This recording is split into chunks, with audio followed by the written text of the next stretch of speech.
Okay, we're here with Roland Dumond of Fort Kent. Roland is a popular man in town. He's 85 years old? 86. 86 years old. 87 next month. Oh, is that right? Yeah. That close, huh? Yeah. And you're in good health, Roland? Very good. Is that right? No, I feel real good. You haven't, have you had any illnesses in your lifetime? No? Oh, yes.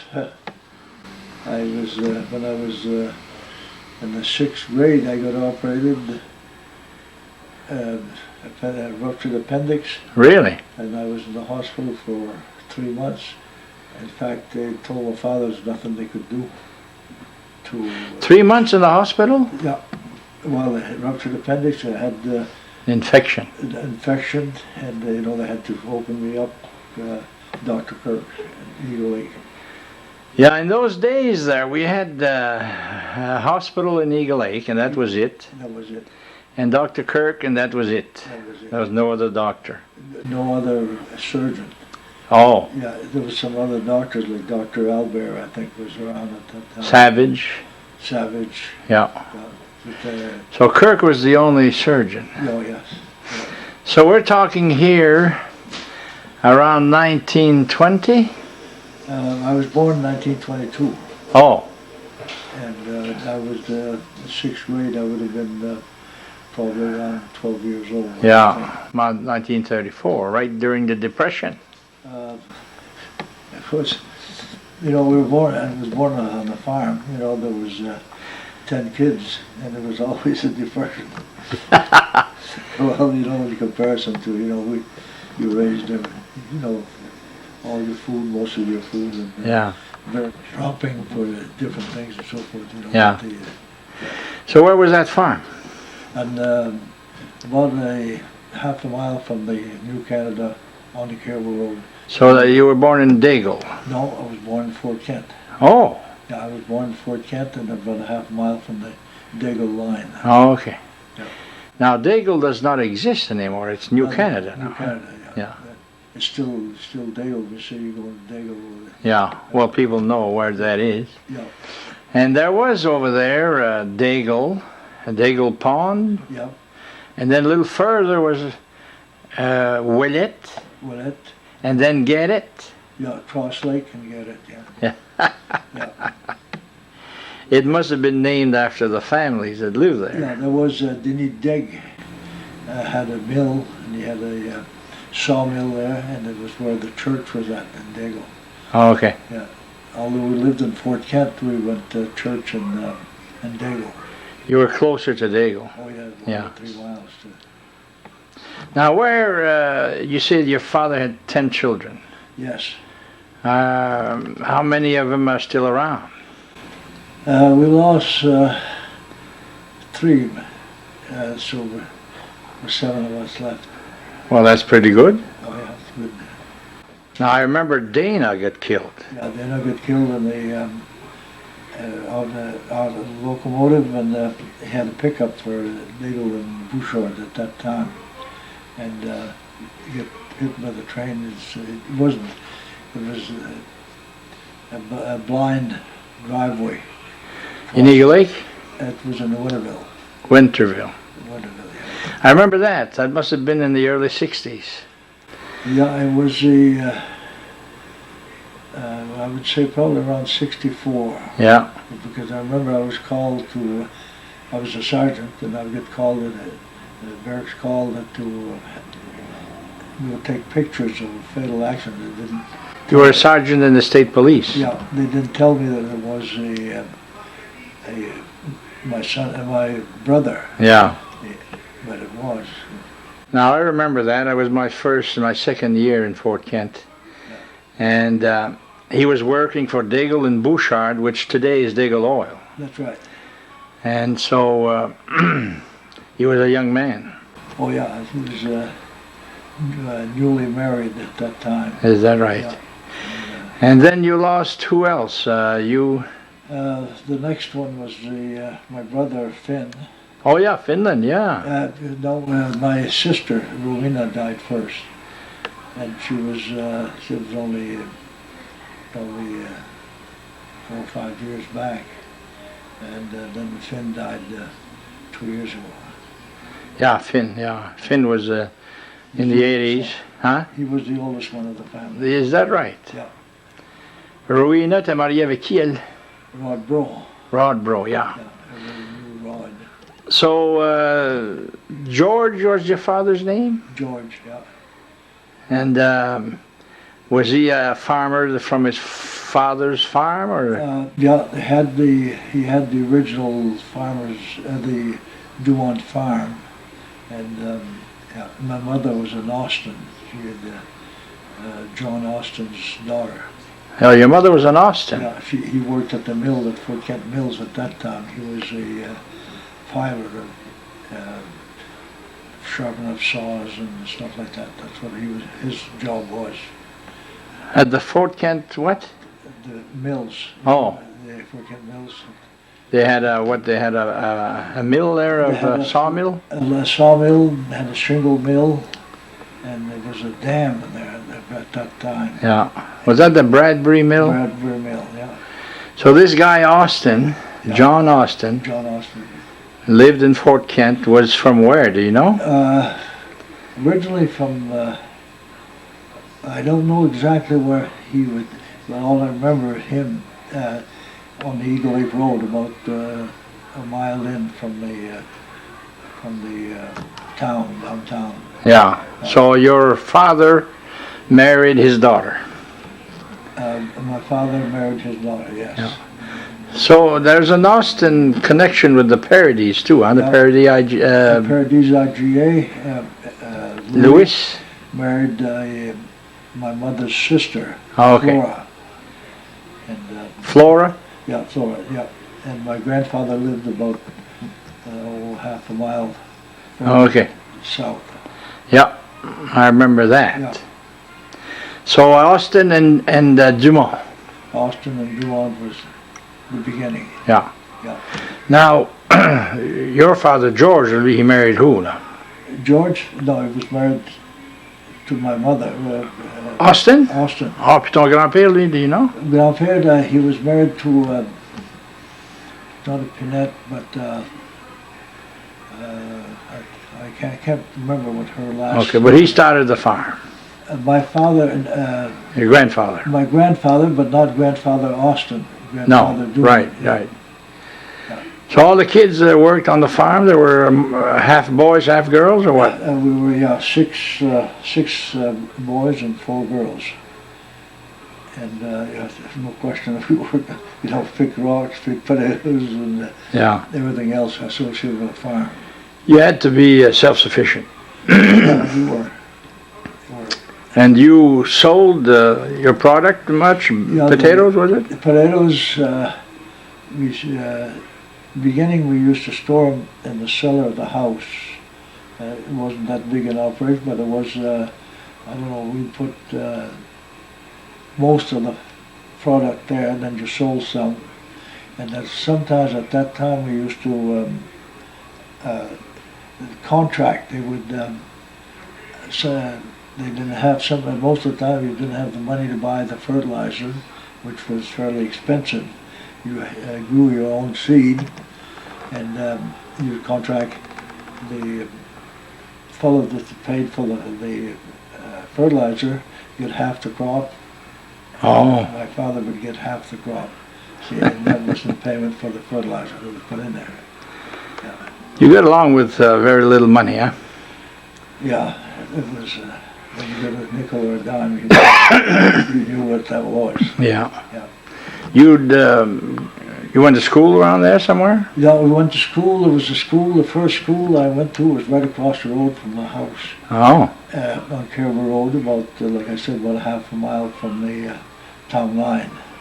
And it was right, I started going to school, I was not supposed to go till you were 5 years old, but I used to wander in, and at the spring or early fall, I'd sneak into the school and sit in the back seat, and when the teacher noticed I was there, she'd send me home. Ah. And eventually it was easier to keep me there, so I started really, it was, it was kind of informal, like, and so I'd stay. They'd allow me to stay in the Yeah. school. So you went to school early. You were Yeah. young. Yeah. How long did you go? Well, the school moved to First Duel, they call it. Okay. That was I graduated from there, from the First Duel eventually. Eighth grade. Yeah, in the 8th grade. And then? And then I went to high school, and I had missed a year in First Duel. I had a ruptured appendix, and that's where I was spent 3 months in the hospital. They passed me anyway, and we made it a little harder. Then there was only one in the next grade. I was the only one in there. There was nobody, so they jumped me up. Oh. And but then I went to high school, and for 4 years, and got out of there, and then my father had a truck, and they needed trucks on construction. They did some work right in front of the house where we stayed, and I was old enough. I was 15 or 16 years old, and I drove a truck there for a couple of years in the summertime, and especially when I was going to school. But doing what? yeah, I went to Trucking what? trucking, hauling construction materials, gravel and Okay. so forth. And then I left there. I can remember that the truck and the driver, he worked for 97 cents an hour. With the truck? With the truck, that wasn't, the next to gas then was 5 gallons for $1. And then I remember that one time it was at Philipford Hugh's store, it had come down to 8 gallons for $1. 8 gallons for $8 $1. gallons for $1. I remember it very well. I see that sign off and that to remember that what was like 8. But the times were hard. Yeah, And, absolutely. eventually there was my brother Finn had gone, after school he'd gone to the CC, so Civilian Conservation Corps, and Selden, Maine, and eventually went to New Hampshire, and he was getting $30 a month while he was there. $1 a week. $1 a day. Yeah, and that we were left with $12, and the rest would go to the family. So I thought it was fairly good, so I joined that also.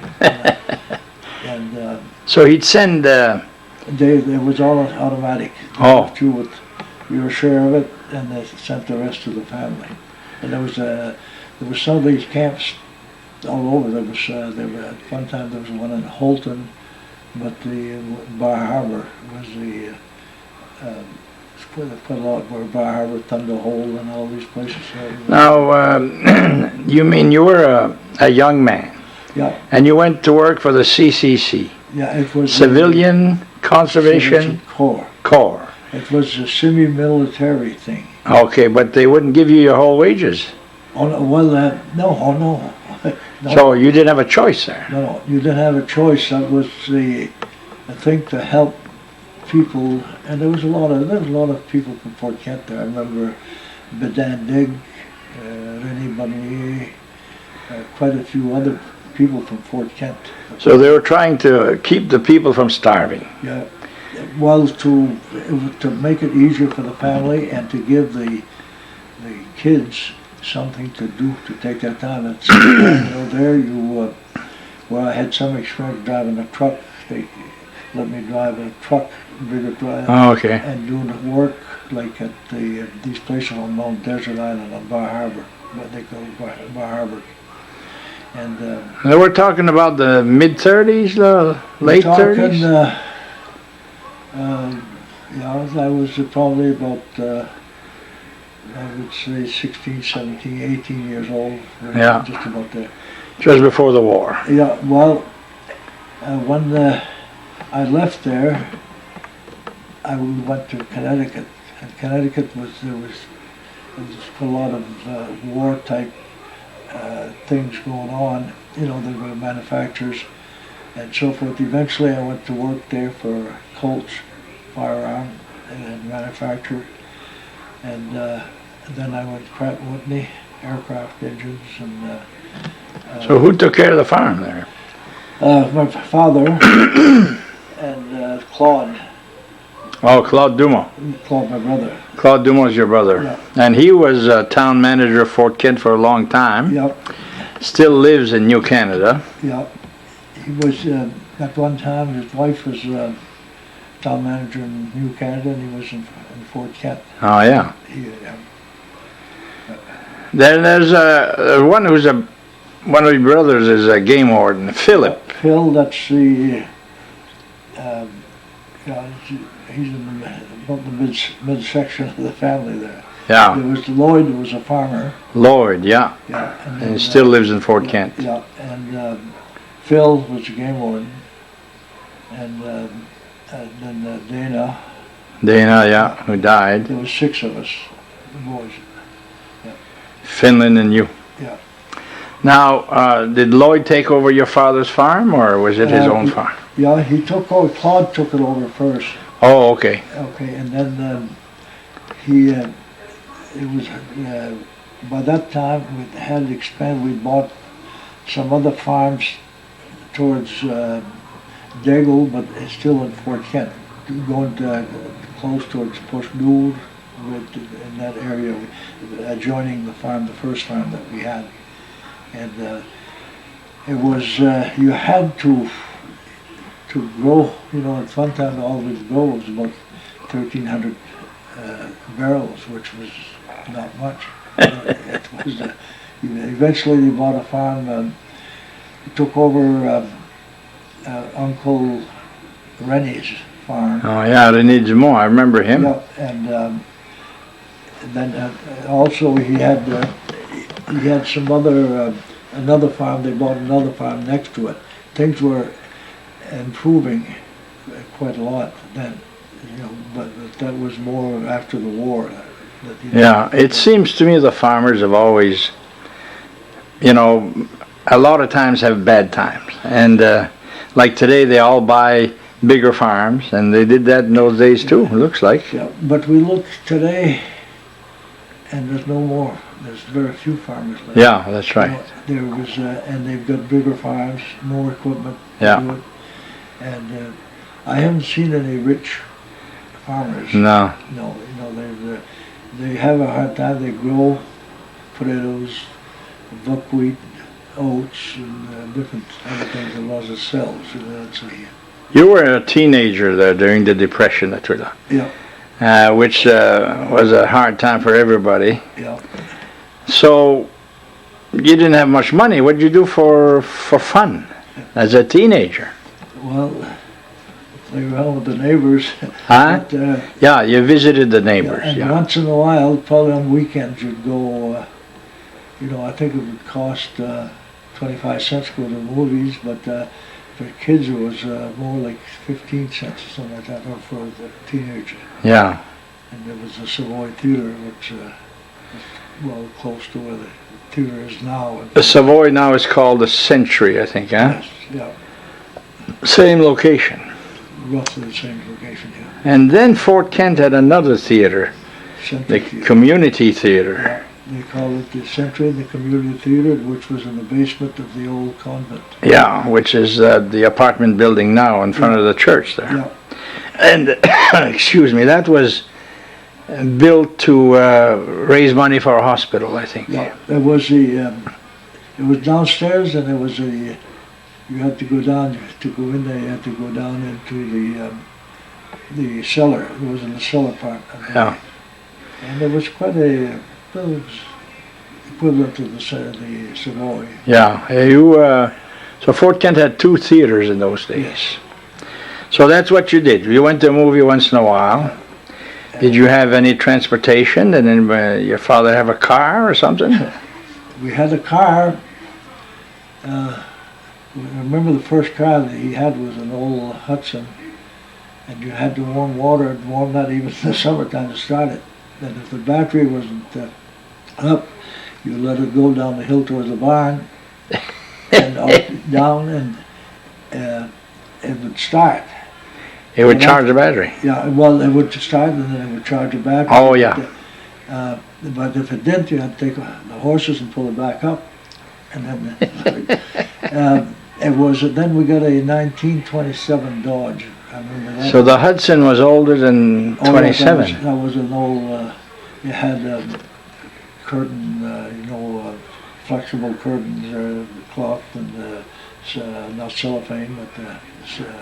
For doors or for the cover? Door in the bottom. Oh, okay. Yeah, and then we got the Dodge, which was a 4-cylinder car, and that was got a lot. It had a heater in there, an exhaust heater would come through. The exhaust would go through a radiator and it'd come back out in the back, and there was you get. I remember the top speed of that was the speedometer marked to 55, but it was when you hum right along about 30, 35, you're going right along. Yeah. Yeah. But no roads of any kind, just dirt. No, there was roads of dirt. In the wintertime it was snow, and there was just horses. Yeah.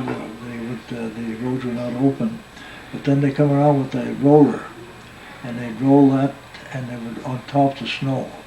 And it was fairly good. And I remember one year, my father was not feeling that well. And he got the idea of being able to run possibly on top of the road, and we did. I remember going to town, and no change. With the car, with the car, and you'd go down on top of the plowed road. When it would start to spin a little bit, you just back up in the thing and you'd go. You come in town, the road was open in town, the Frenchville Road was open. But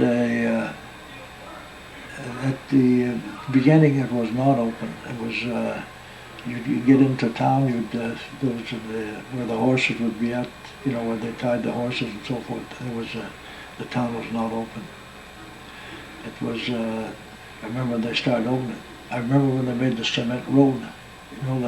Yeah, Main Street? Main Street, they had, the farmers would come in with their horses and the wagon, and they'd haul rocks and so forth to mix with the cement. And they'd do a section, I don't know, probably 40, 50 feet, and then they'd jump to the next section, and then they'd come back later and do the... So where was that? Well, it started from the Denis Lozier's restaurant by the railroad track there. Okay. And it went all the way to about where the American Legion is at now. So it went over the bridge? It went over, oh yes, it went over the bridge. It was a steel bridge with the... There was a different bridge there than there is now. Oh yeah, it was a bridge that bridge that's there now was changed. This is about 1960, I think. No, it would be more about the time that I went into state police around 52, 53, right around that time. Yeah. I remember that bridge. I must have come here once or twice in my life, and here was a steel bridge. So they made cement from the railroad track to the river, and across the river to where? By the Legion. Legion, okay. Where the town office is at now. Yeah. Legion is still there. Oh yeah, Legion's still there. So that must have taken all summer to do? I don't think they finished that in 1 year. So I can't remember exactly there. We didn't get downtown that often, but I remember that I did come down once or twice. Well, they'd worked there for taxes. So they worked for the somewhere or other for the town, and I think the town had to share to pay, and the farmers would work. So mostly it was farmers working on that road, yes. And there was to pay their taxes mostly. And there wasn't that there was no big equipment at that No. time. No, yeah. I remember, there used to be a bridge by the convent and then the river bridge. There was like a brook that went in between like a bypass around there. I remember one time that the water had flooded and it went into the, it didn't go into the church, but right in front of the church. And water, they put sandbags to stop the water from going across. It didn't come as high as it did the last time. Yeah, last year was worse than that. Yeah. Oh, yeah. So you say that living in Dagle, which is about 5 miles from Fort Kent? 5 miles.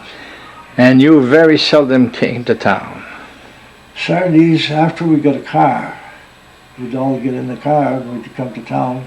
We'd park the car and watch or walk around on Main Street. Yeah. And it was quite a treat. Yeah. You know.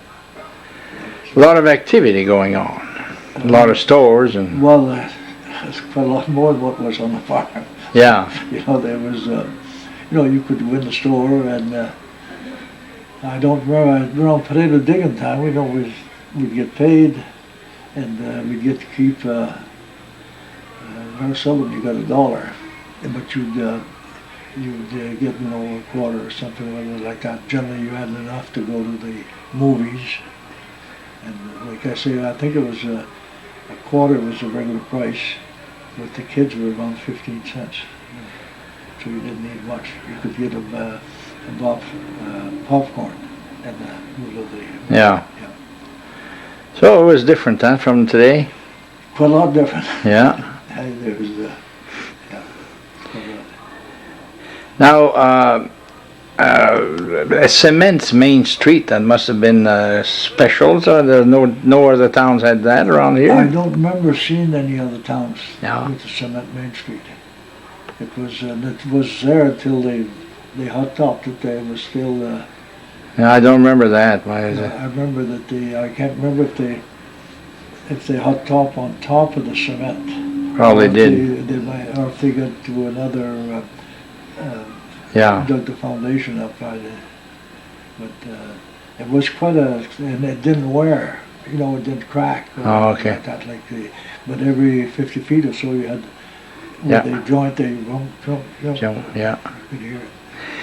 Now you talk about rolling the roads. Yep.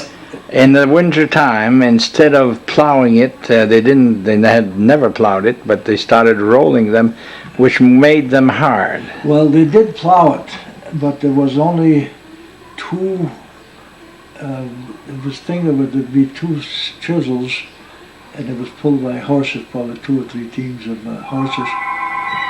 So when they rolled the road, that was pulled by horses? It was pulled by horses. They had as many as 4 teams of horses on there. In other words, be about 8 horses. Is that right? Yeah. And if they come to a big drift someplace or other, they had some men that would kind of shovel the. Then they had a big arm or a big blade in the front. They could angle that. They remove the drift to the side or something or other like that. It was wide enough that you could easily meet 2 teams on it. I would say probably it was about 12 feet. So you're talking between Fort Kent and Dagle? Fort Kent and Dagle, and I don't know. Wallagrass? No, I don't remember that they did any other road. Fort Kent and Dagle and the Pearl Brooks. Okay. Pearl Brooks. So after a while, this would become very hard. Yeah. And the horses could ride on it. Yeah, the horses could always, you know, they didn't have to belly deep in the snow or like that. Yeah. It was always hard enough. Hard enough for them. They start that right after the first snow, you know, and pack it. Yeah. And the plows that they had before would only leave two tracks, and the runners of the sleds Okay. would run in those.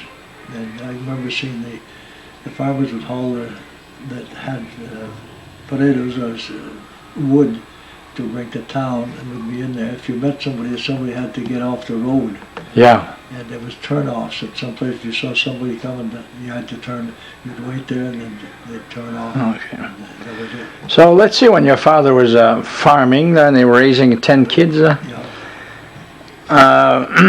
He'd raise, you say, 1,300 barrels. That was a good year. That was a very good year.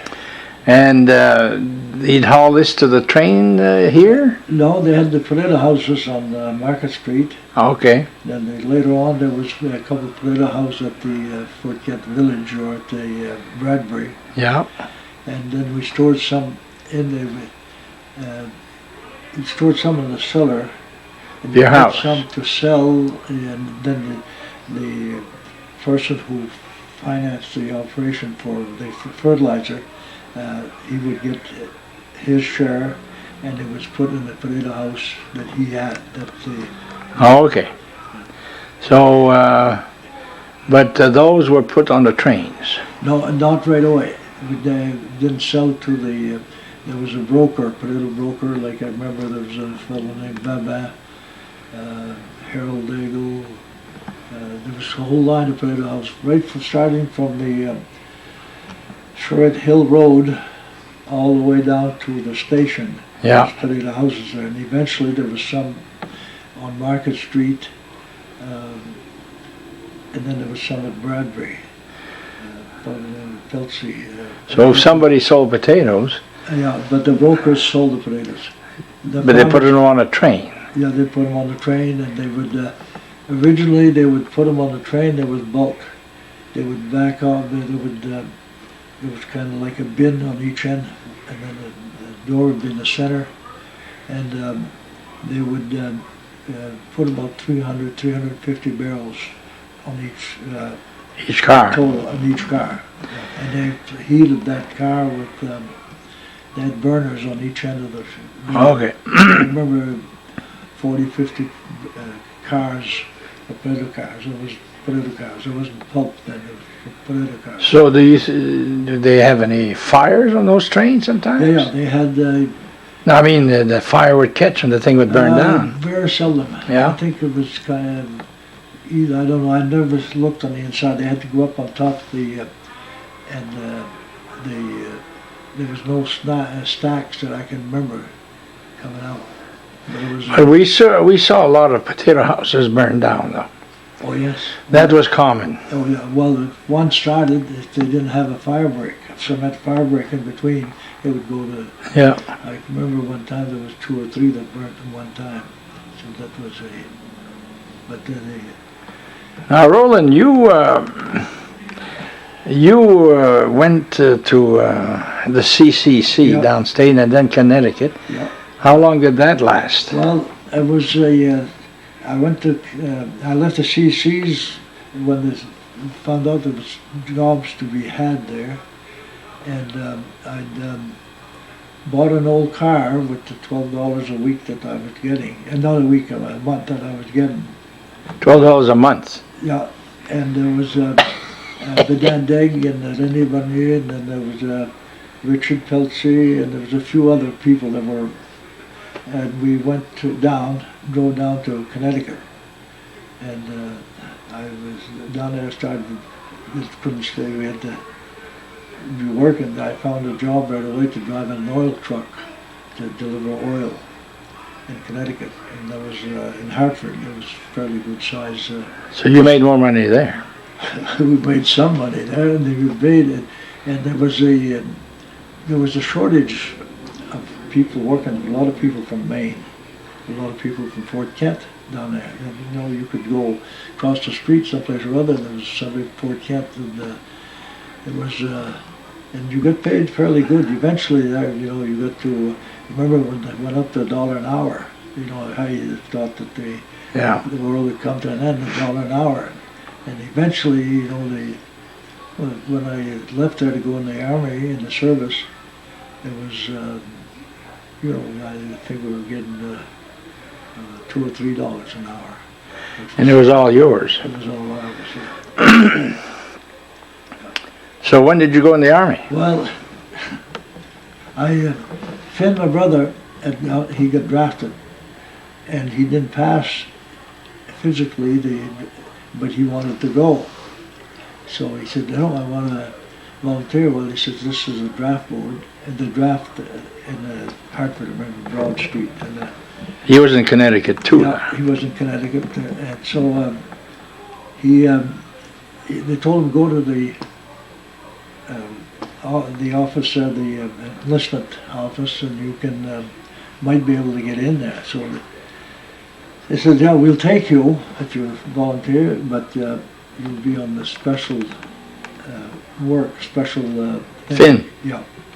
So he went in, and about 10 days later, Claude had come down there by then, and I was more or less halfway. No relatives, but a lot of it.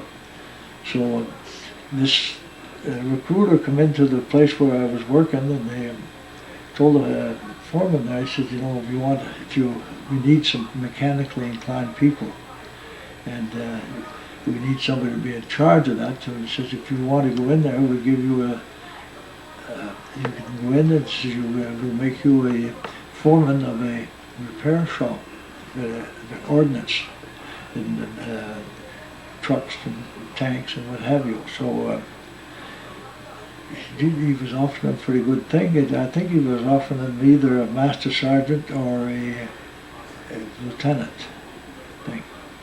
So when the fellow come by, when I was working there, I'd gone to the garage because actually we get better pay, better working hours.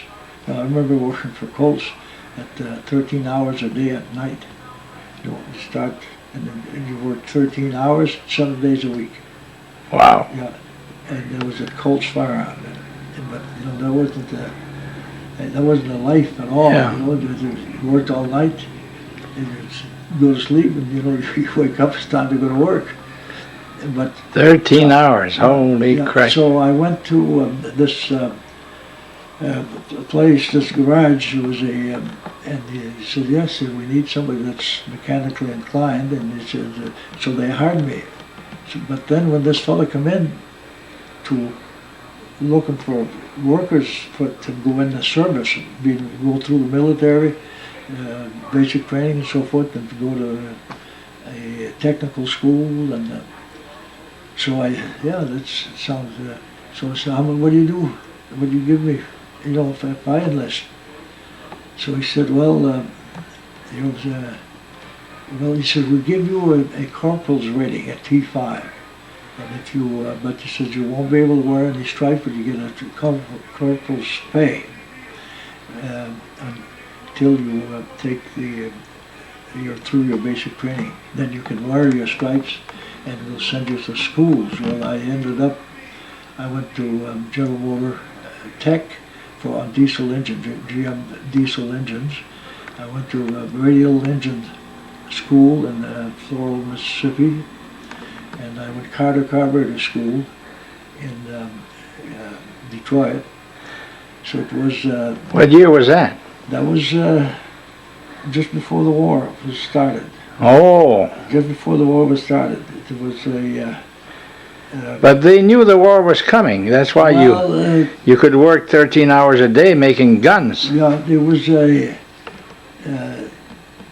no question that eventually, they had to. The United States had to take a stand. Yeah. And I remember when the war was declared, and then we. After Pearl Harbor. After Pearl Harbor. But I had come back here temporarily to, before I went in the service, I'd come back to Fort Kent. And I was working in Madawaska that was before the this military thing. And I was working in Madawaska at a gas station there. And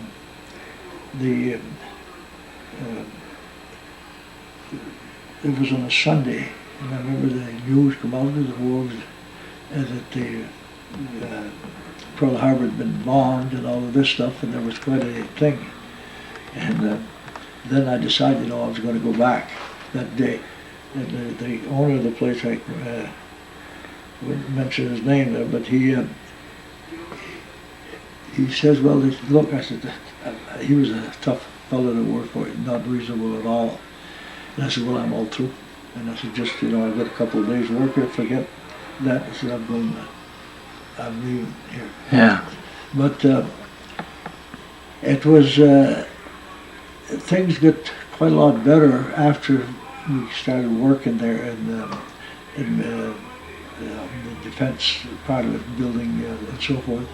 But like Colts was firearms, and some of the other another Pratt Whitney was aircraft engine parts, and there was these other things, radial engine school, and all of this was all good stuff. I was really interested in. So anyway, after my brother went in the service, I felt a little bit lonely, and I said, "Well, I'm going to." So I went over to the enlistment place and told him I wanted to go in the service, and he says, "You're registered in the draft?" I said, "Yes." And he said, "We'll take you, but he says you'll be with the regular army." And I said, "I don't care about the." In fact, there was only 10 numbers different, my serial number, and my Finn's, my brother's. We had 11, 10, 19, 07, and Finn was 10 numbers before me. Did Claude go too in the army? He came back. He came back, and he went shortly, but then he got deferred because my father didn't have anybody to help him, and he was sick. He was so the farm boys, some of them got deferred. He got deferred. There's quite a few that got deferred, and rightfully so. Yeah. They had increased the acreage, and they had to get to... Yeah, plus they had to feed the country. Oh, yeah, that was Now, coming back to before the war there. Yeah, before the war? Yeah. When you went to Connecticut, you said that you could see your neighbors almost all around you. Well, there was big demand for workers in the shops, Yeah. Fafner Bearing, Colts Firearms, Pratt & Whitney. Because it seems like the whole St. John Valley moved to Connecticut. Just about. Just about. Yeah. Whole families. Yeah. Like most of your family was there. Well, Rowena, my sister, was there. Yeah. And I don't remember just where she was working, but she had quite a few girlfriends that were there. And, yeah. You could meet, you go to the French club, and they were all there. You could see all your friends. Yeah. Well, I was told, I know that Santa Agatha was like that. Whole families of 10, 12 would move. Yeah. And you could have the same neighbor that you had in Santa Agatha. Yeah. It was quite an operation, and the wages, like I said, I can remember when we started, got $1 an hour. All right. That was quite a thing. We got $1 an hour. Today, you talk about $10, $15, $20 an hour. So did you go overseas? Oh, well, I went to basic training, North Carolina, and then I went to these technical schools that they sent me to. And we went overseas, left on the Queen Mary, no escort. And no escort? Oh no, because the Queen Mary was faster than any submarines that they had at that time. Oh, is that right? And we were 25, it seems to me it was 25,000 people on there. It's a big ship. But we couldn't sleep. It's quite a thing. You had 3 shifts. One day you slept, instead of starting on the deck, you slept on the deck. The next night you slept on the hallways, and the next night you were in the bed. Well, they started off some of the beds, and you rotated. We were 4.5 days going across till we landed in up above England. And I can't remember the name of the place. There was a harbor that went in there. There was quite a few. So this is, the war had been declared, and the United States was in it, and you guys were going to fight there. We were going there to fight, or to, in my case, it was they'd had a war in Africa, and to maintain and to get some of the material ready. Okay. That was there, but then there was quite a lot of new stuff, like tank engines. There was 5 different tank engines. We had a Ford V8 that was 6-inch pistons in there, 500 horse. We had a General Motor diesel with a Chrysler Multibank. It was made up of 5 engines stuck together, and there was all kinds of the tanks with hydraulic transmissions, tanks with manual transmissions, guns. There was but we were going there to maintain and to take this. Actually, we had all the basic training, the basic, infantry, the shooting, and all of this stuff, and the tank school, and all of. So the whole country became supporting the war. The General Motors, Ford, Chrysler, they all started making war material. It was all war material. Yeah. And it was a big thing. And I was in the mid, about 100 miles from London, south of London, about 80 miles from Southampton, from where the invasion was launched. And so I was working there, and I was at the head of had 15 fellows working for me there. There was a unit there. They were rebuilding and modifying tanks and so forth like that, and adding on some stuff. Did you get material that had been? We got some. That was for repairs. At that time the war was not. The invasion was not started. See, the invasion was. We went into France. In the invasion, I was involved in the invasion. In fact, we got a new type tank, the first bigger gun, a gun comparable to the German 88 was a 90 millimeter, and there was a 105. Before that, we had a 75, which was roughly about 3-inch diameter. You're talking about the gun on a tank? A gun on a tank. Yeah. So I was mostly it was general purpose vehicles, the big tank transport that would haul 100 tons, 2 medium tanks on there. They could weigh 45 tons apiece. Wow. And we'd get some new stuff that would come in. It was all cosmoline, so it hadn't rusted across the others. But this new type tank, the first bunch of those that came through on the ship, it was sunk before it got to England. And the second bunch come in the day before the invasion. Oh. And they hadn't been prepared. It hadn't been. So we went to work on that, and we get these tanks out. There was 43 of them. And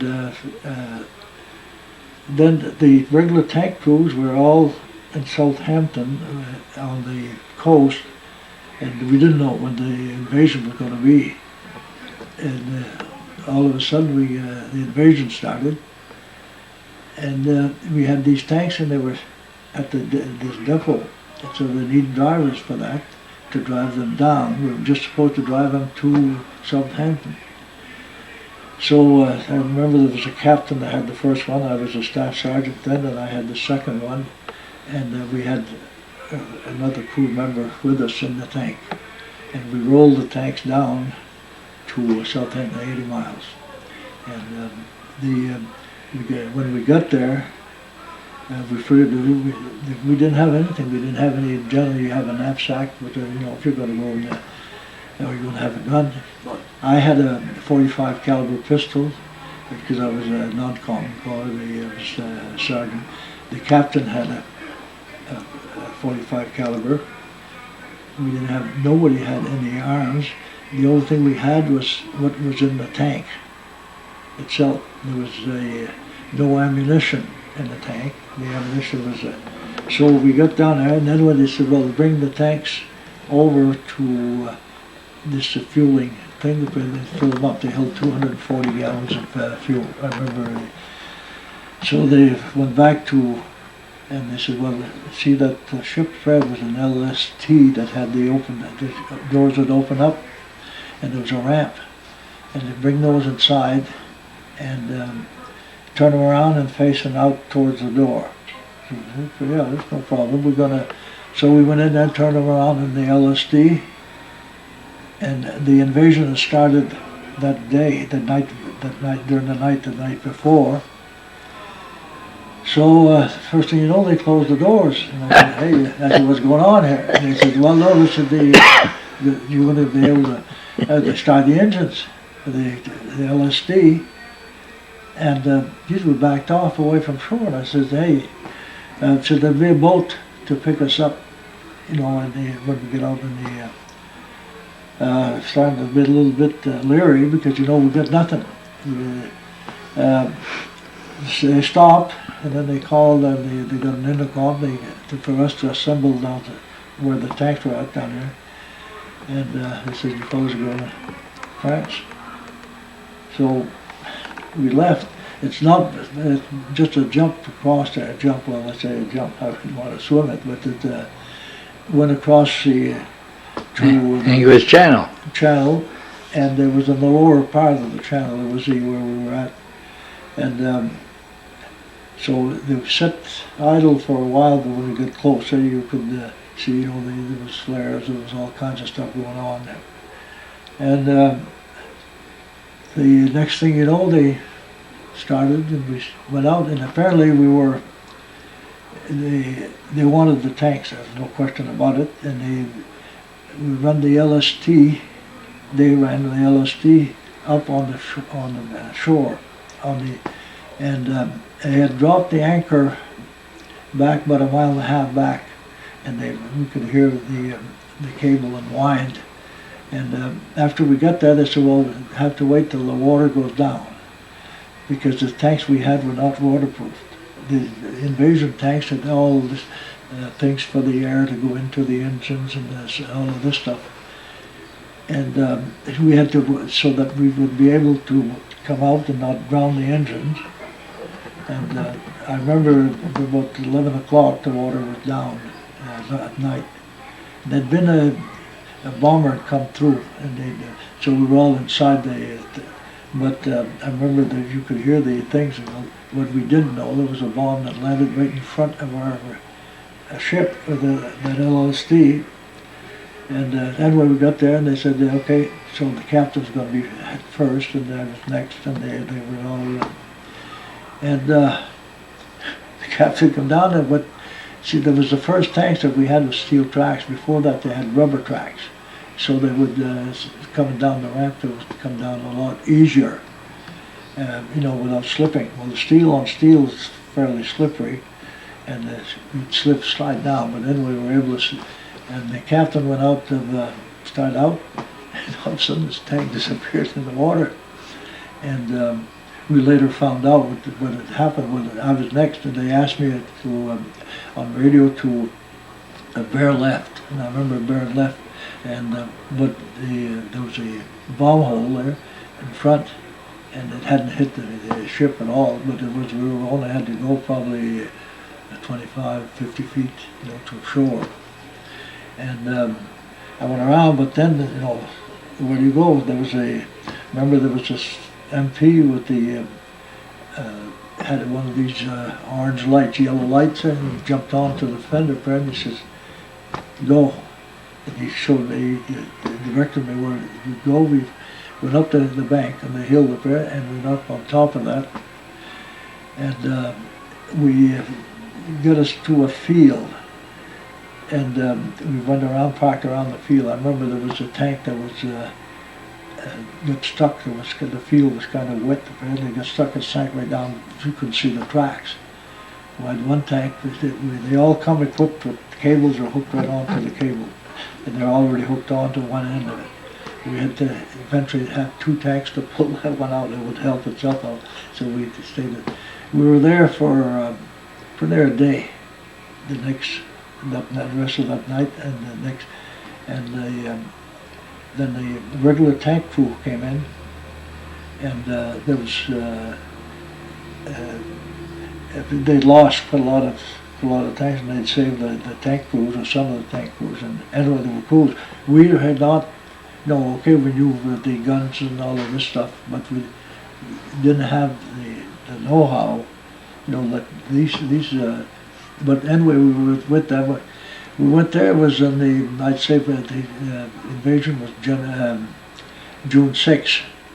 I come back to England on July 4, and I remember, we went through Saint-Mère-d'Église and some of these places, and eventually, during that time, had been leveled off and so forth. And it's not, you're young, it doesn't bother you. It doesn't bother you until remember when we came back, I said, we're fortunate. We're on our way back to England. It was the original crew that had left there.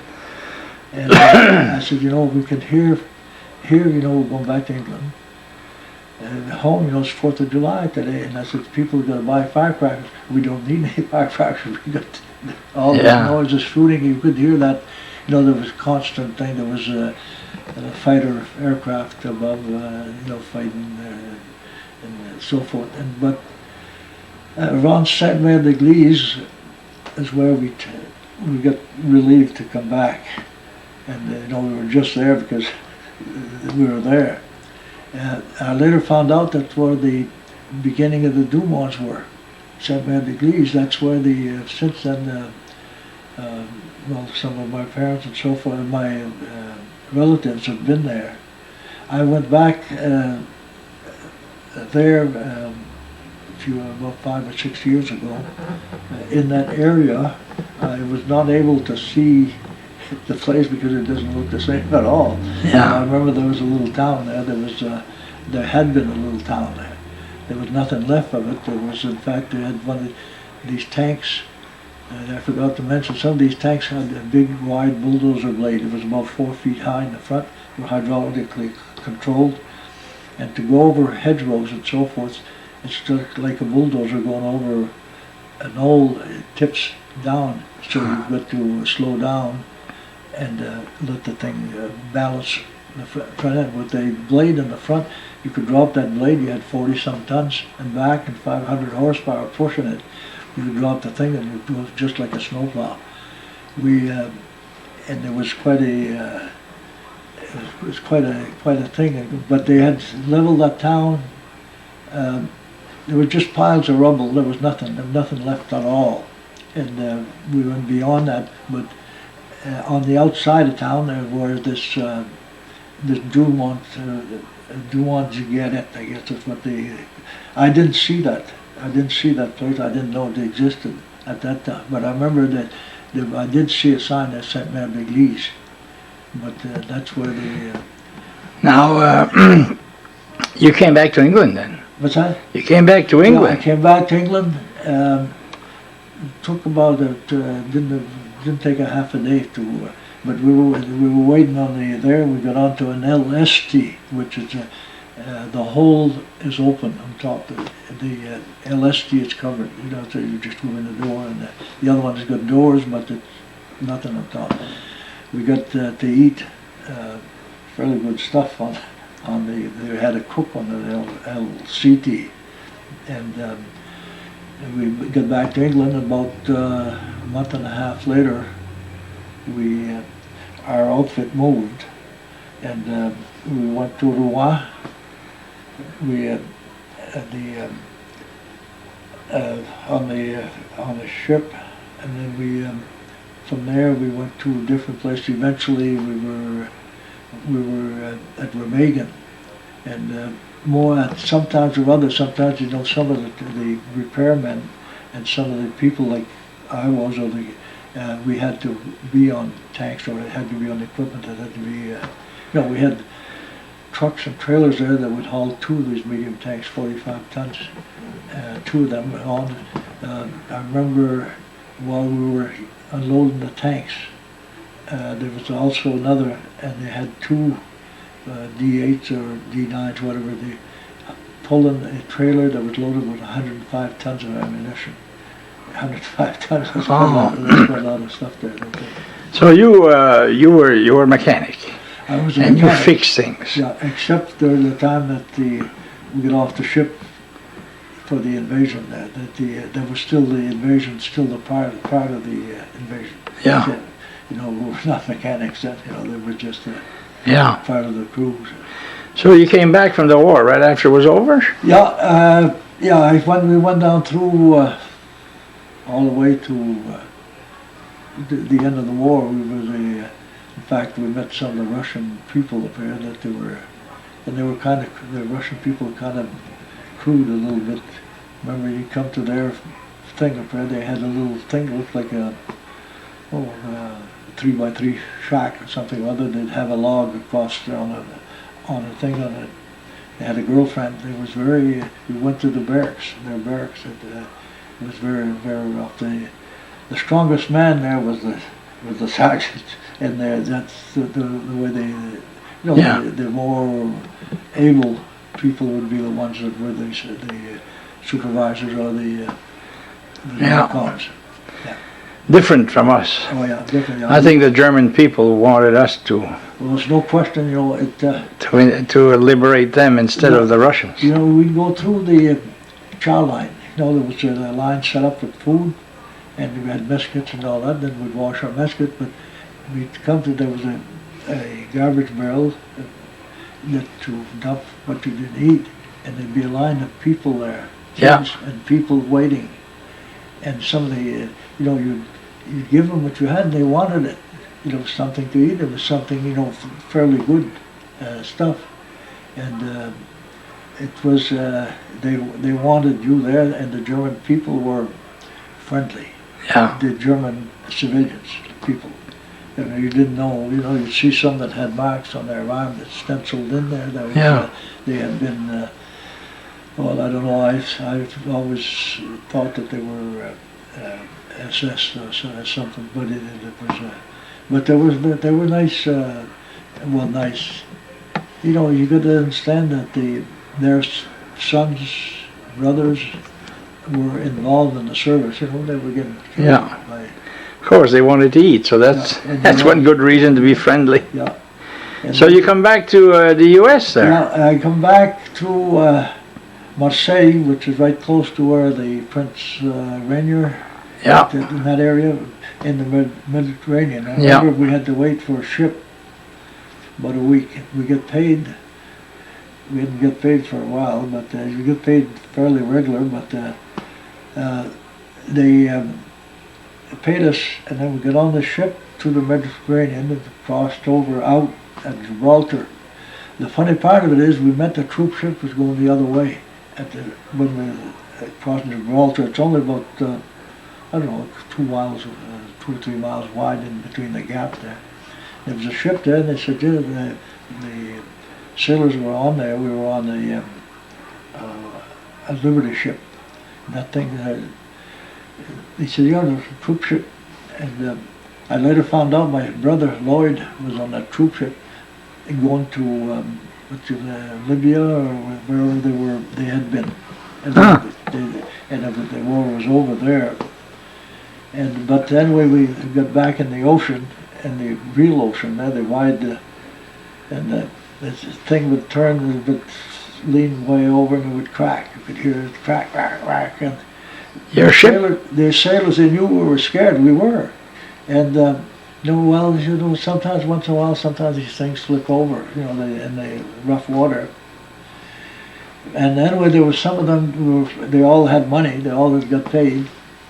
And when we ended up in, it was in Chesapeake Bay, and I can't think of the name of the place there, but there was 2 fellows that had all the money, and they had given it to, that was it, all of the ones that played cards.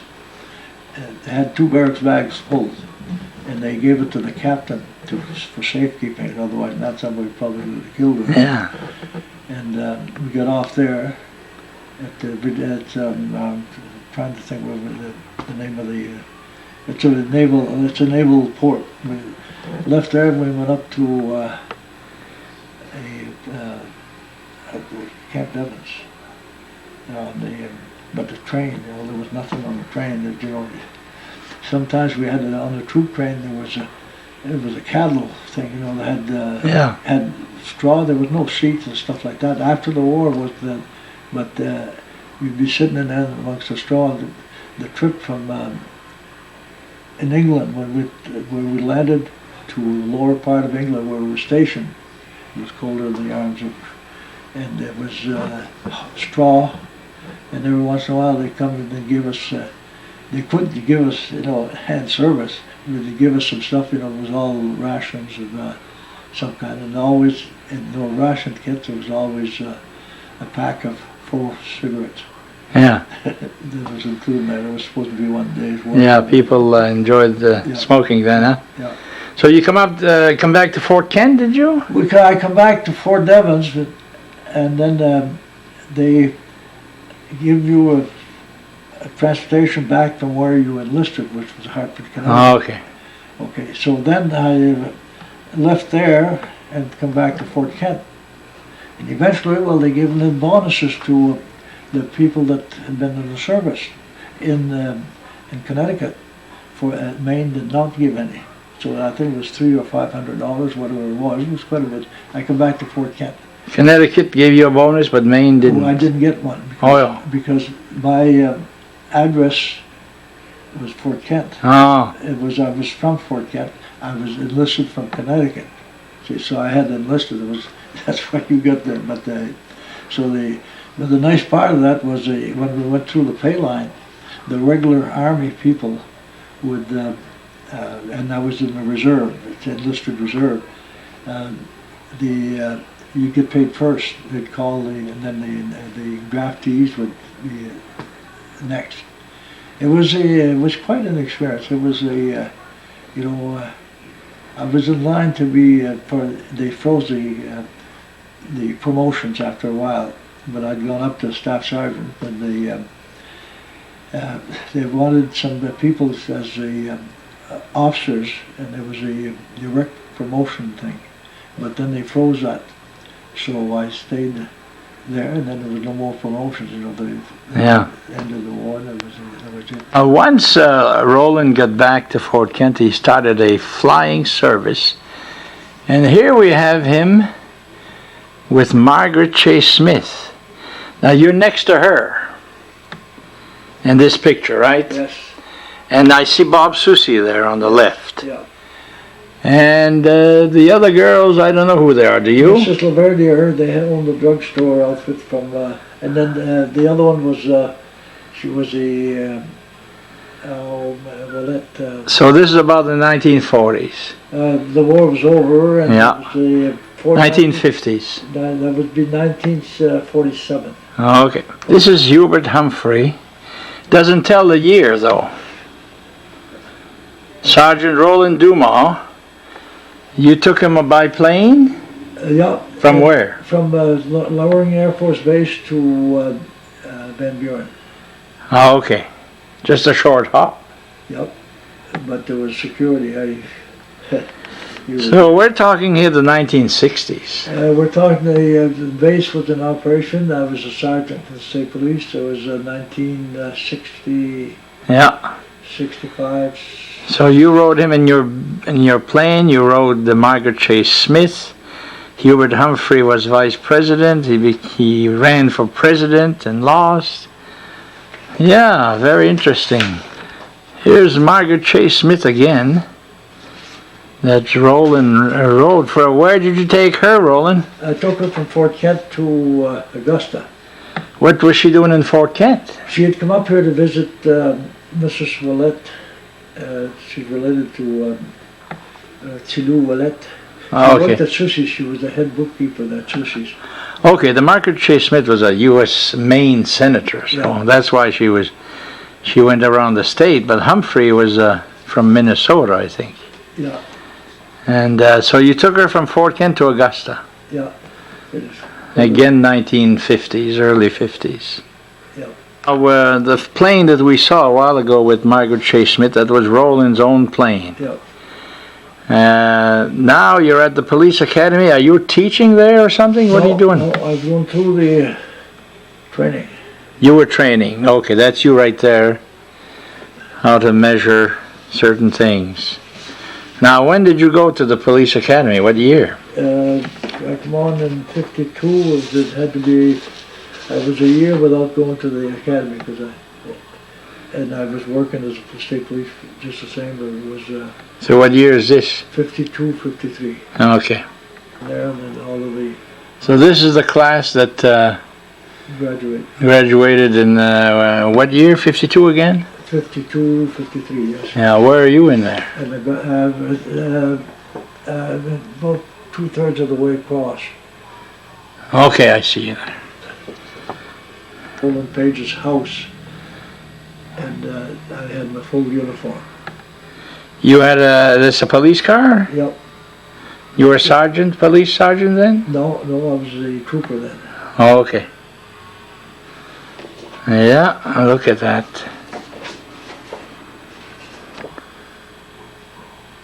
At this point, you're what now? I'm a lieutenant. I'm a Lieutenant. commanding officer. I've got 56 men working for me. And- the Orno Barracks. This was in Orono. Yeah, that's I retired from there eventually. So how long were you a policeman? 22 years. From 52 to 74 about? I retired in 74, July of 74. Ah, so were you, most of the time that you were doing police work, was it not in Fort Kent area?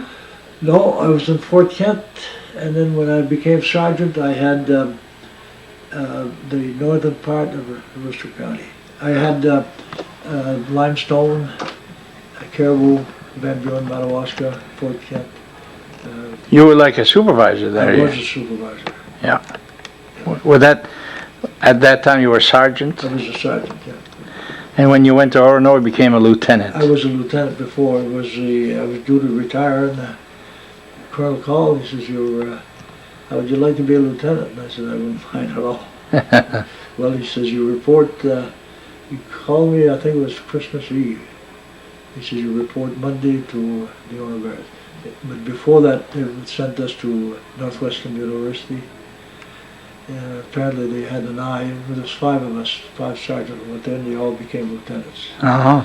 So I went to university in Northwestern we were there for a couple of months, and then we went to St. Anselm in New Hampshire. Uh-huh. Police training academy. It's all training, yeah. Well, Where is that? that's at Eagle Lake and Browns Point. On Browns Point in Eagle Lake here we see 109 relatives of Roland Dumond. And My wife. your mother is still alive there. My mother then was still alive. Do you know what year this was taken? Well, I would say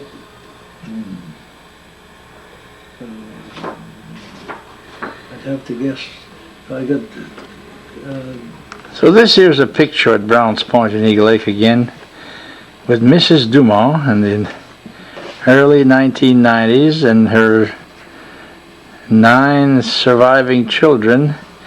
Only Dana was gone. He had been killed in a railroad accident. He was struck by a train in 1964. So we have here Finn Dumond, and we have Lloyd, and we have Phil, and Claude, and Roland. This is Roland here, and Finn's at the other end.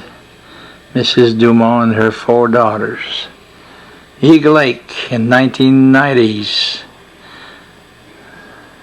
Since to Roland, you owned 6 airplanes, and this is one of them. Here, Roland is with Linwood Lawrence from Holton, who sold him this plane. Looks like 1947.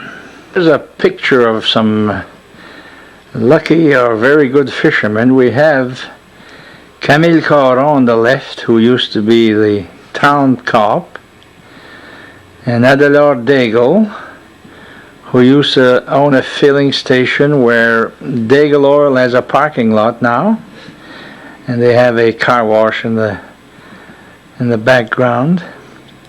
And Roland Dumond. Now that's a lot of fish there. Was that legal? Yep, there's 5, there's 15 there. You got. There were 15, you had 5 each. Yeah. Well, I count 16 here, but that's all right. Yeah. What year was that, Roland? Well,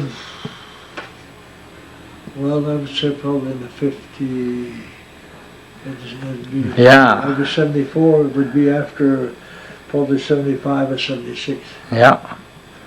My camp. Oh, so you had a camp in Lac Unique? Yeah. You sold it. I sold it. Now, how long did you live there? 5, 6 years. Okay. Now, how long have you been living here? 5 years. 5 years. So you moved from there to here. Yeah. I sold the place here, bought this one. Now, this was whose house here? This was Mrs. Martin. She was married to a fellow from Saint Agathe. That's my The house that you live in now used to be Mrs. Frank, Mark Martin's widow, and then she married Silvio Michaud, and she lived here, and you've been living here 5 years. Yeah. Now, you had a camp all the time in Lac Unique, huh? Yeah, I've got that.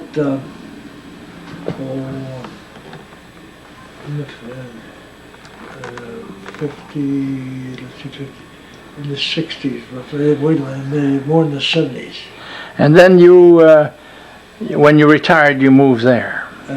When I retired from the shop. Yeah, that's right. Okay, so this is a picture of you and your wife, Bernice. That's the 50th anniversary. And when was that? That was, we've been married 60 years.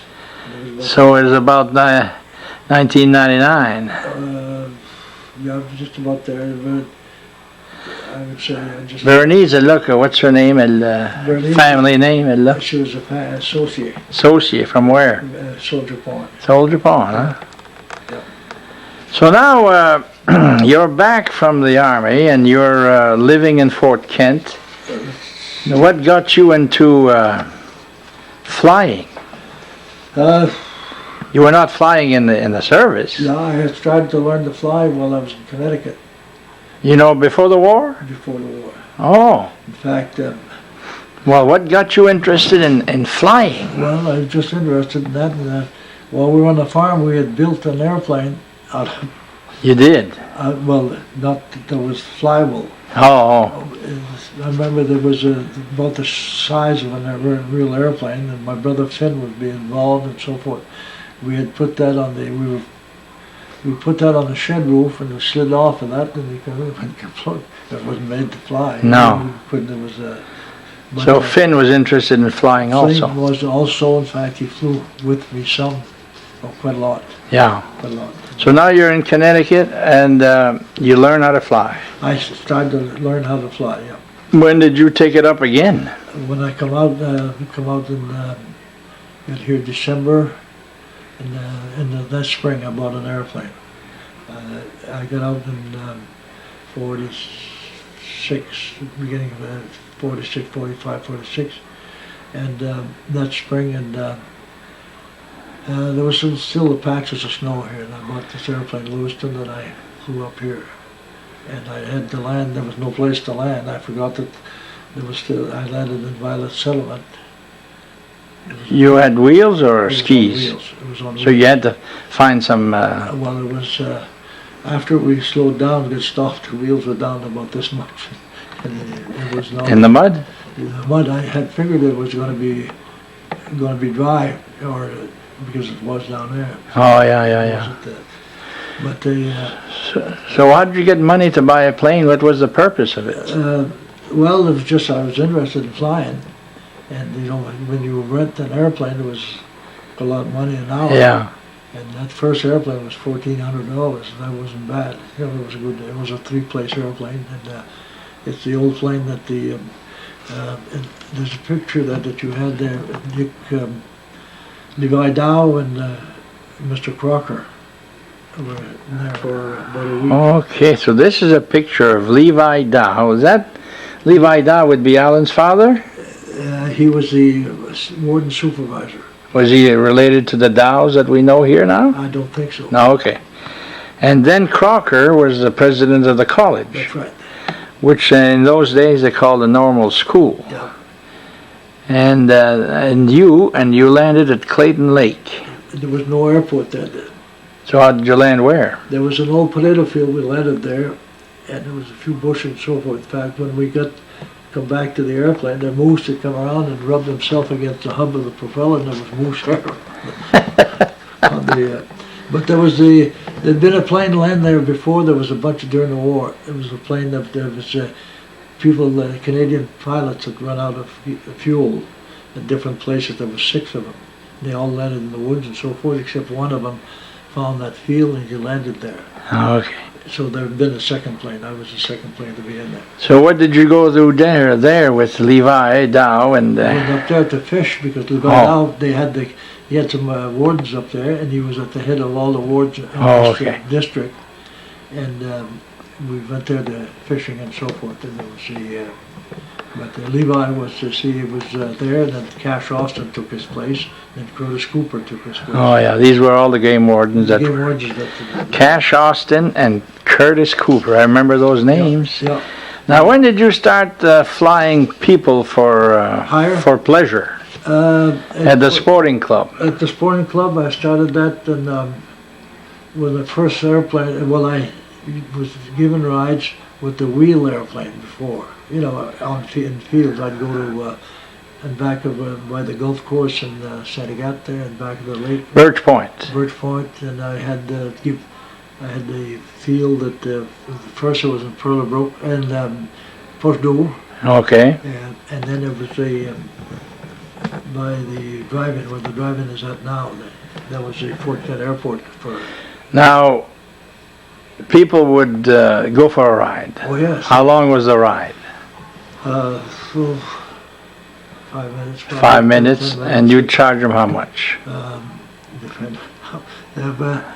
If I take two, it was $1.50 a piece, and if it was just one, it'd be $2. $2. So do I remember you landing in the St. Agatha Farms there? Yeah. It seems to me that I went up across the street from where I lived, and you were giving rides. Yeah, I've given rides. C'est Mille Albert, là? Yeah, it was more in line with where the restaurant is out there. Yeah, the Lake View, là. Yeah, and I gave rides there. Then I gave rides across the lake where the golf course is at. At Birch Point. Birch Point. Now, did you give rides in Eagle Lake and all those other places? Oh yes, and then when I got the flow planes in the place there was water, I'd probably been there. So you did with the wheels But with the wheels was a few years? Oh yeah, I did that to see because the first two airplanes that I had were the wheels. Oh, okay. Wheels and skis, and I flew altogether 13,000 hours. Holy gee. You know, one trip, I took somebody to Boston in the morning. They would, and that was it would take about close to 3 hours. And I come back, and I got here about 12 o'clock. And everyone knows, waiting, and he'd missed the airplane in Presque Isle, and he had to go to Scranton, Pennsylvania. Who's that? Everyone knows, used to have what they call Houghton's at now. So he said, "Geez, I got to go to Scranton," and he said, "I missed the airplane, it's a dealer meeting," and he said, "It's real important." Well, I said, I just got back at Boston, but I said, "You go over to the Albert Bouchard and get the whoopie pie, a little can of hot dogs, and a Coke." Because I hadn't had dinner, I'd had breakfast in Boston. So I fueled the airplane, he got in, we flew, we stopped, I didn't have to stop, but we stopped in Hartford to fuel up. And landed Scranton, I left there, and I stopped back in Augusta on the way back, and it was starting to get dark a little bit. And I come back here, and it was about 10 o'clock. So I'd been to Boston and back, and to Scranton, Pennsylvania, and back the same day. It was, So at that point, were you you had a flying service? yeah, Fort Kent Flying Service. That's what you called it. Yeah. Fort Now Kent. that's besides giving rides at the sporting club. Yeah. I remember I flew Dr. Toussaint many times. His wife was at the hospital in Quebec, and then she was in Montreal, the hospital in Montreal. And flying there, you had to clear customs. Once you went there, then on the way back, and that was, I did that, and I was... So did you have a flying service before the sporting club, or during, or? During, probably a little later on, or well, about the same time. See, I flew up to Saguenay, up to Saguenay, up to, what's the name, the big villa. Chicoutimi. Chicoutimi. I went up to Chicoutimi. We had to get I was a state police then, and they had to get a Dr. Neto who had been killed, murdered in Boston, and they had to get permission to have an autopsy in Boston. And they left it up to us to get the permission from the family. So Dr. Neto was related to the fellow that had the music boxes in town here, Peltry. Oh yeah, So he okay. came up with me because he knew where they lived. And we went up there in the wintertime on skis. And we stopped at the cleared customs in at Chicoutimi, and we went up above the big lake that is 40 miles across. Oh yeah, We Lac Saint Jean. landed there at the farm on skis, and so they all wanted to go for a ride, the relatives and so forth. We got the paperwork that we needed for the release on the. So I said we'll stay overnight rather than come back, and we go back the next morning. So the next morning we got to the airplane, and I tied it. I went to start. It was cold. It was 40 below zero. So I didn't have a torch to. They found a torch. We got some gas out of the airplane, and the roads were not open up there. There was, and we heated up the thing. And about 10 o'clock, we finally got the engine started because it was that cold. And I flew back, and I called the customs, and I cleared the customs back in Caribou. So flying over, when we got over the river, St. Lawrence River, we hit a tailwind. From point to point, we were averaging the wind had to be about 80 miles an hour. It was really pushing us. We got to Caribou about an hour ahead of time. You know, we knew how fast we were flying. We were flying about 115, 120 miles an hour. But with our tailwind, so I got to Caribou, and I told them what time we would land there, but we got there way ahead of time. So we landed, and I got out of the airplane, went to and I said, you remember this? No, we didn't take anything out of the airplane is there, because the customs has frowned on that a little bit. Well, if you're there, that's so they come in and they cleared the customs, and that was it. And then I flew back here. So we did some flying. Oh, so your flying service was on demand. You didn't have a schedule. No. There was no schedule for. You know, I remember. Well, sometimes I had somebody who was going to Boston, and somebody wanted to come back. Yeah. There was somebody who got married. They wanted to get flown down to in that area, and I remember there was somebody that called and they wanted to get picked up. I was dropping off the others. I picked the others back up and come back here. Now, what do you remember, Roland, about the sporting club? Sporting club. I mean, that was a popular place. Yeah, see, you used to have dances there on Saturday night, and then people go there swimming, and there was, they had some cabins and so forth there, and there was cabins, yeah. Yeah, they had restaurant and so forth. My uncle Black Joe. Black Joe Frank. He's something else. He was a nice. Yeah. I liked him very well. Yeah, he was popular as well. He's popular, and he was accommodating. Yeah. You know, to anybody that had something, that had some problems or something or other, he was always ready to. And his wife, I'm trying to think. Lorette. Yeah, Lorette, yeah. And I remember when I was there, I was given rides, and I had the float plane, which is, I don't have the picture off here. But so the plane that you had, yeah, they had wheels. yeah. In the winter they had skis, and in the summer, after a while, they had pontoons. No, the ones that had pontoons, you put the pontoons on the minute that the ice was gone. Yeah. So there was like the Cub.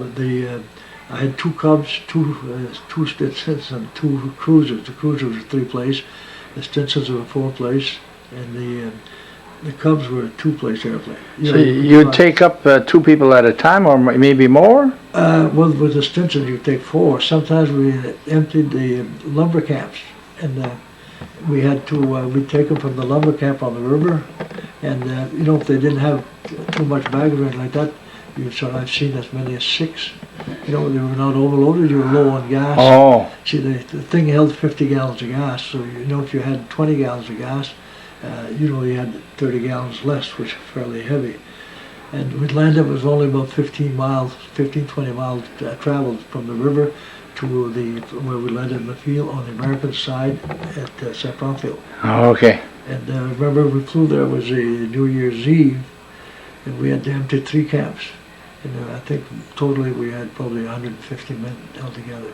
They were coming home for Christmas. Yeah. And I remember I had the Cruiser and the Stinson, and Herbie was flying the Cruiser.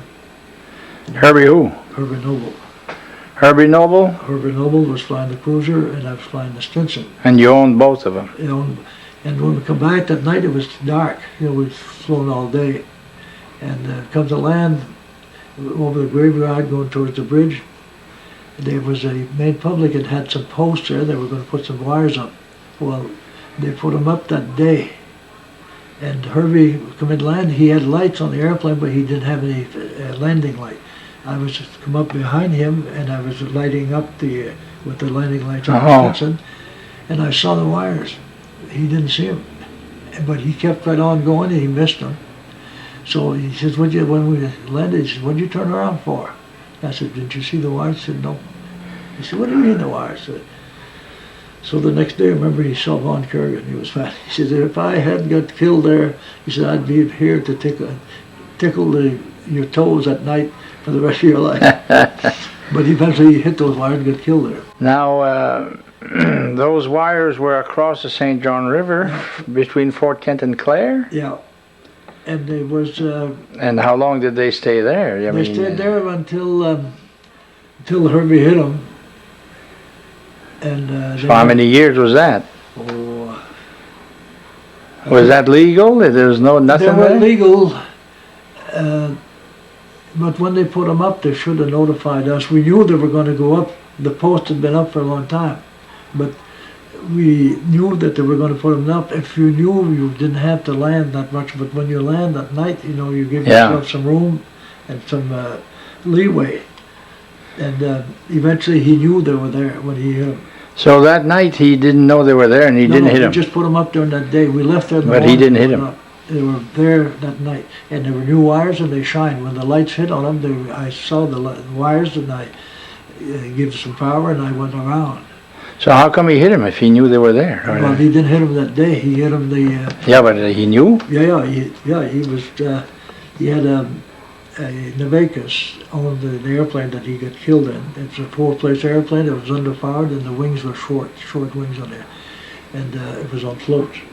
And I had flown the airplane before, and that it was not really a good seaplane. And I told him that at the time. He belonged to this Navacus fellow. He was married to a Logier from Fort Kent here. And I said, you know, well, he said, I got to take some people up to Round Pond. He says, 3 people up to Round Pond.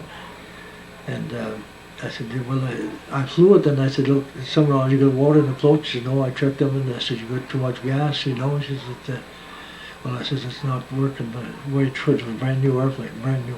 Really? Yeah, and so he said, I'm going to try with 3 people in there, and he went up the river, tried to take off, and it didn't take off. He couldn't get up airborne. So he turned around downstream. He passed under the bridge, and he was skimming on the water then. He got airborne just to the south of the river, and but he couldn't gain any altitude. He went around the curve by where the Fish River comes out, and the wires were right below that. And he was below the trees. I remember there was old Willard Gilbert was there, and I said, you know, I think he's in trouble there. And anyway, I said, we'll see the airplane as it clears the trees on the bank of the river. And we didn't see it. I said, there's something wrong. So I jumped in the airplane, and Gilman Savage was there, and I said, now where were you watching this? I just had come back. I was in state police. Herbie had been flying my airplane that day. And I come back, I saw him landing, so I come over to there, and when I left there, I jumped in the airplane. Herbie was gone. So I jumped in the airplane. I threw my gun and my hat in my car, and I took off. I was going. Your plane was on the river? It was a float plane. Yeah. This was a float plane. Where did you park that? Right below the bridge. Okay. Later on, when the water got low, I parked it in Dempsey Turn up above it. Oh, okay. And anyway, they were, when I got out, I could see the water. I saw the floats, just the float. The airplane was underwater. And it was upside down? Yeah, and there was nobody. I couldn't see anybody on the floats. On anybody.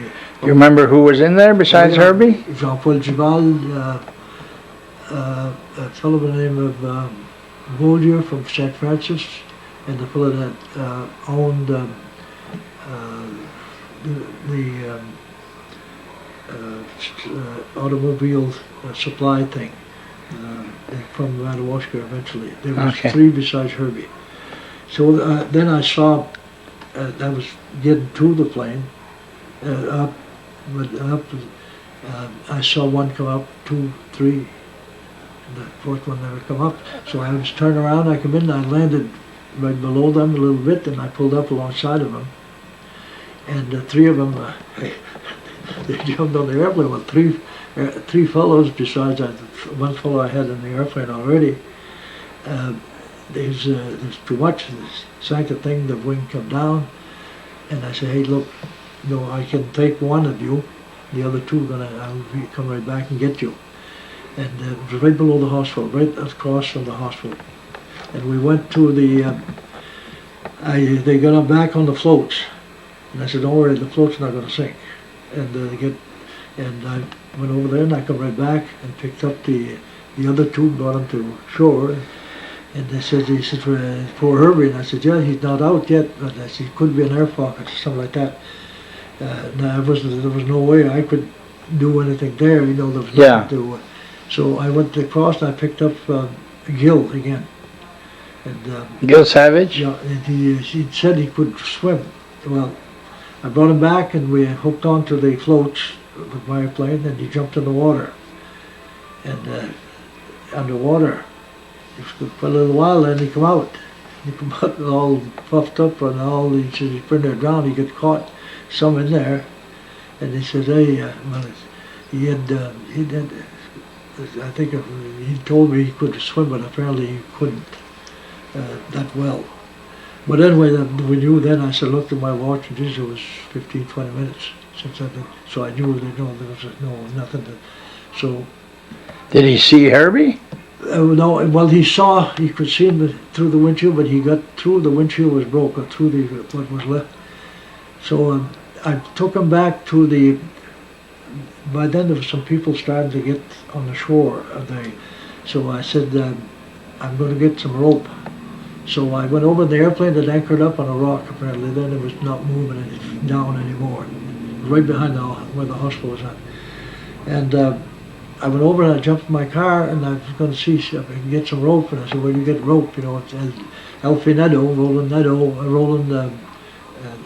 Yeah. So I said, he's walking. It was on a Sunday. He's walking on the porch at his place. So I said, "Hey, you got some rope?" He said, "What do you got?" I said, "Look, Herbie's in the airplane. They crashed. He's underwater, and I need the rope right away." He said, "How much you need?" I said, "Well, I need quite a lot of it." "How much you got?" He said, "Well, I got a roll of it."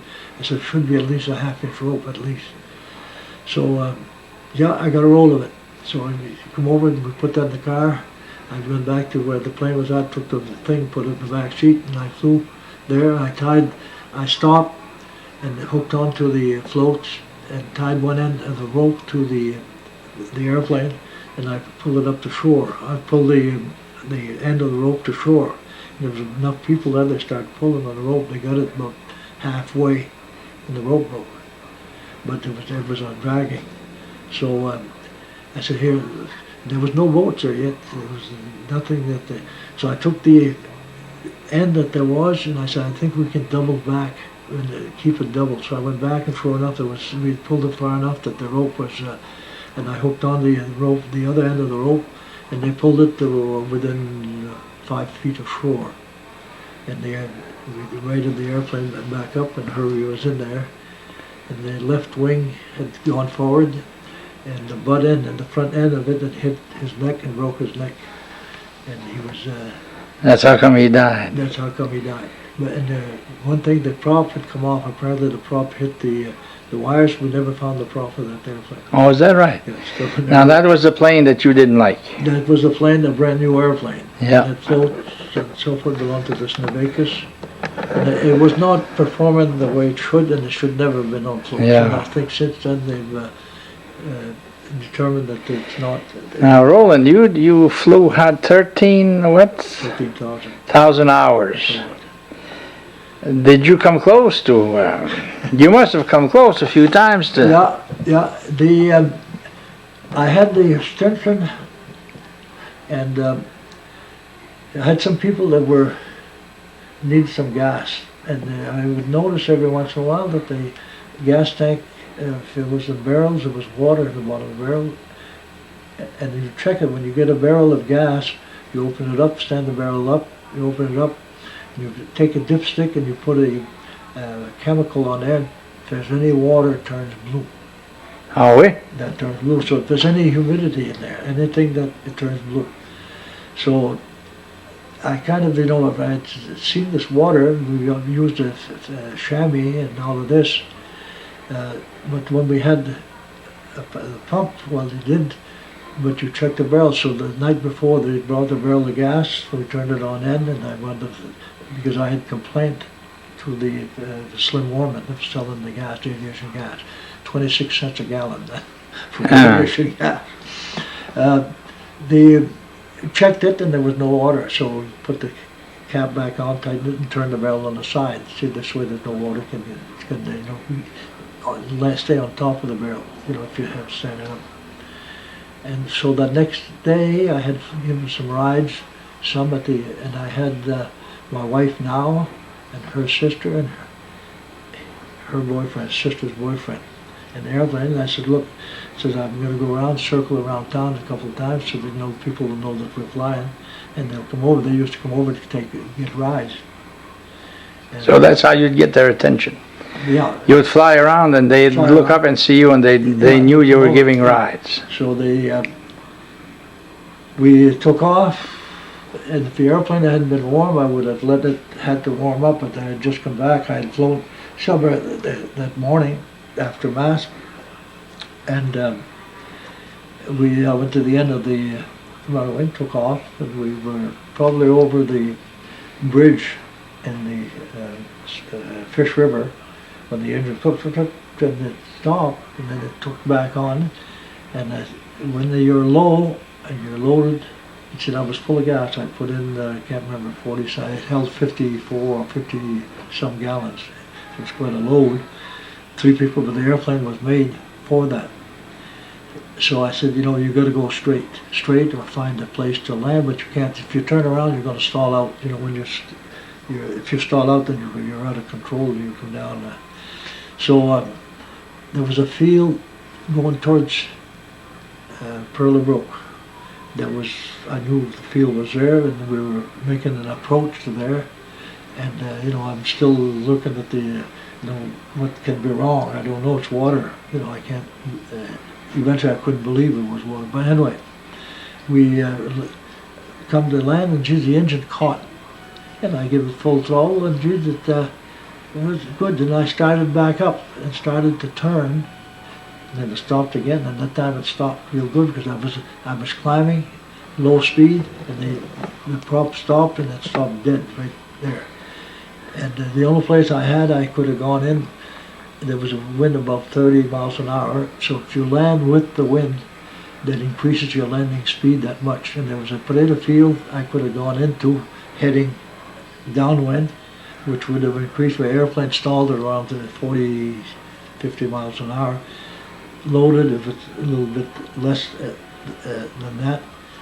But the downwind would land at about 30 miles an hour, so we'd have landed at about 67, so it'd be more like 70, 80 miles an hour. So you turn into the wind. If you're going to do that, then you subtract your ground speed. So I turned into the wind, and the only thing there was a Joe Chouette junkyard. And I usually can't say I'm going to go another 1,000 feet a day. You go where the airplane will glide if you got no engine. So there was some trees there, and there was some junk cars, and I didn't want to tangle up with the junk cars. I lined up with the trees, but there was no, you could directional control as long as you had some forward speed. And we caught a few trees, 7 or 8 trees, and the airplane would never hit the ground. We stayed roughly about 3 or 4 feet off the ground. We were able to get out of the car. You never... Well, I had My nose wasn't always like this. It was, I hit the instrument panel, and there was the imprint. It was aluminum. The instrument panel. You know, we were strapped. I said, tighten your safety belt. We were 4 people in the car, in the airplane. So I said, don't tighten your safety belts. And I presume they did, but I was, and we landed there. It didn't hit hard, but I did. My head did, and I left the imprint indentation in the aluminum, in the instrument panel. So what that caused it? Well, and then I couldn't believe, you know, there was. So eventually, you know, there was a lot of people showed up and so forth. And eventually, later that afternoon, I get some thing that I said we're going to check, you know, what caused it, because I had had the airplane inspected the day before, the annual, not annual inspection, the 100-hour inspection at Old Town, where the Old Town was service plane, and the airplane was perfect shape. There was nothing wrong with it, and there was so I went over and I took the plug off the bottom of the carburetor, and it was water. Put the plug back on. So I went over and I took there's a plug in the back of the tank. The airplane was fairly level. It was probably nose down at where it was resting. I took the plug out, clear water. So I put the plug back on. See, because anytime you have a crash or anything malfunction with an airplane, it's federally controlled. You have to tell them about it. They have to know if they inspect. So the inspectors came up and there was 11 gallons of water in the airplane. Holy 11 Jesus. gallons of water, you know, you don't, the only thing would have been, see, I put fuel in both tanks. If I had used the tank, the last one that I fueled in, you know, the water would have been in the first tank. But eventually I found out, and I got an admission, a partial admission from one of the people that was involved in taking stealing the gas. They did that so you would crash? Well, because there was a little brook going by right there. There was and they took that, and then they figured that I would blame like I had been doing. I would catch water, but not that much. You know, we get 3-4 gallons of water, and I'd tell Slim, I said, you know, you got water in your gas, and I said, it's impossible. So that's why when they delivered the fuel, they wanted to make sure we test, yeah. And they had this stick and this thing, and we tested, and there was no. The night before, or before the day night, when they dropped off the fuel, there was no water. But there was still some water left in the barrel because the pump generally doesn't go. It stays about 4 inches from the bottom. So what do you think happened? Who did what? Well, I don't want to name. Did somebody want you to crash? No, they wanted the fuel, but they never thought that they would come out. It had been going on for a little while. You mean they were selling gas with water in it? To make more money? No. There were some people that were stealing gas. Oh, okay. See, eventually, at one time, there had been some breaks at Cross Lake, camp breaks. There was outboard motors, fishing equipment that had been taken, and the police were working on that. I was not a police officer at that time. And I remember telling Eddie Doyle about that, and about my gas tank had been broken. They'd broken the padlock. And I said, I get an idea of whose car it is. You know, so he said, I'll go up there. I said, there's a tire track and there's a little mud thing there. And they go over. I said, hey, that's the same track we got down across Lake. He said, you know who that car? I said, yes. The reason I know is that I chased this car. I saw one time I was there and the car had come in and they left. And I chased the car and I found out the plate. I didn't know who they were though at the time. And there was a Deshane. He's dead now, so there was a Deshane that was involved, and the car was registered to him. They were stealing gas. And as a result of that, they went to work. They got who was sold the Hudson Bay blankets, the outboard motors, the slot machines at the American Legion. Oh. And there was a whole bunch, you know, this led to a whole thing. The motors, some had gone to Blue River, sold, some had gone.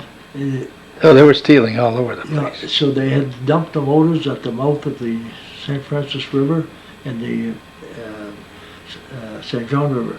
And I remember wintertime, when they got the brake on this, they made a hole where somebody told them where it was, and they pulled the motors out from the water. There was about 20 feet of water there. How did you get into the snowmobile business? Okay. Your son now. I bought a snow machine. I liked it. There was a Skidoo. I was in the state police. I was fairly active, but I'd get some time off. So the dealership had become open in Fort Kent. Now, didn't A.D. Susi sell them? Yeah, they sold them, and when they gave it up, they were midway service station there. Is that now? No, it's Gas and Go now. Gas and Go, yeah, okay. That used to be a Skidoo dealer. That's right. His name was Al Susi. Al Susi, and Bob was involved in there also. Bob. Really? Yeah, yeah. So when I found out that they were giving it up. That was in the late 60s? Let's see, I'll think of it there. I made plans to retire from the state police. I had 22 years in the state police, and you're entitled to half your pay. So I retired because I was getting half the pay after I retired. Yeah.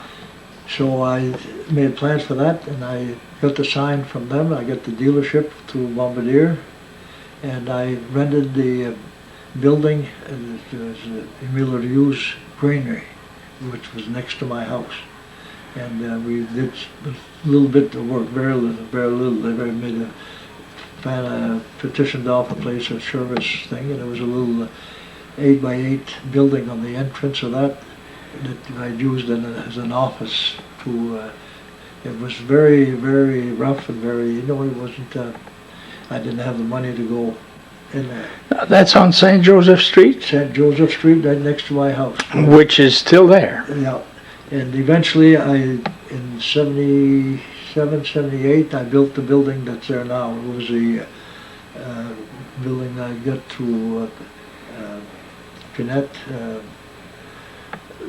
Danny, Pat Pinette.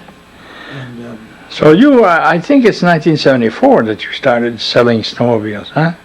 Started 74, yes. I had some 74, I had some 75, which would come out in 74 in the fall.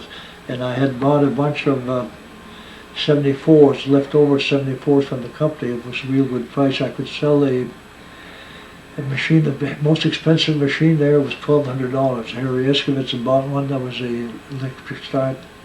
Electric start in those days? What's that? They had electric start in 75. He had the first electric, and then there was some Elans, some that were electric start, twin cylinder Elans. You could sell those for $300.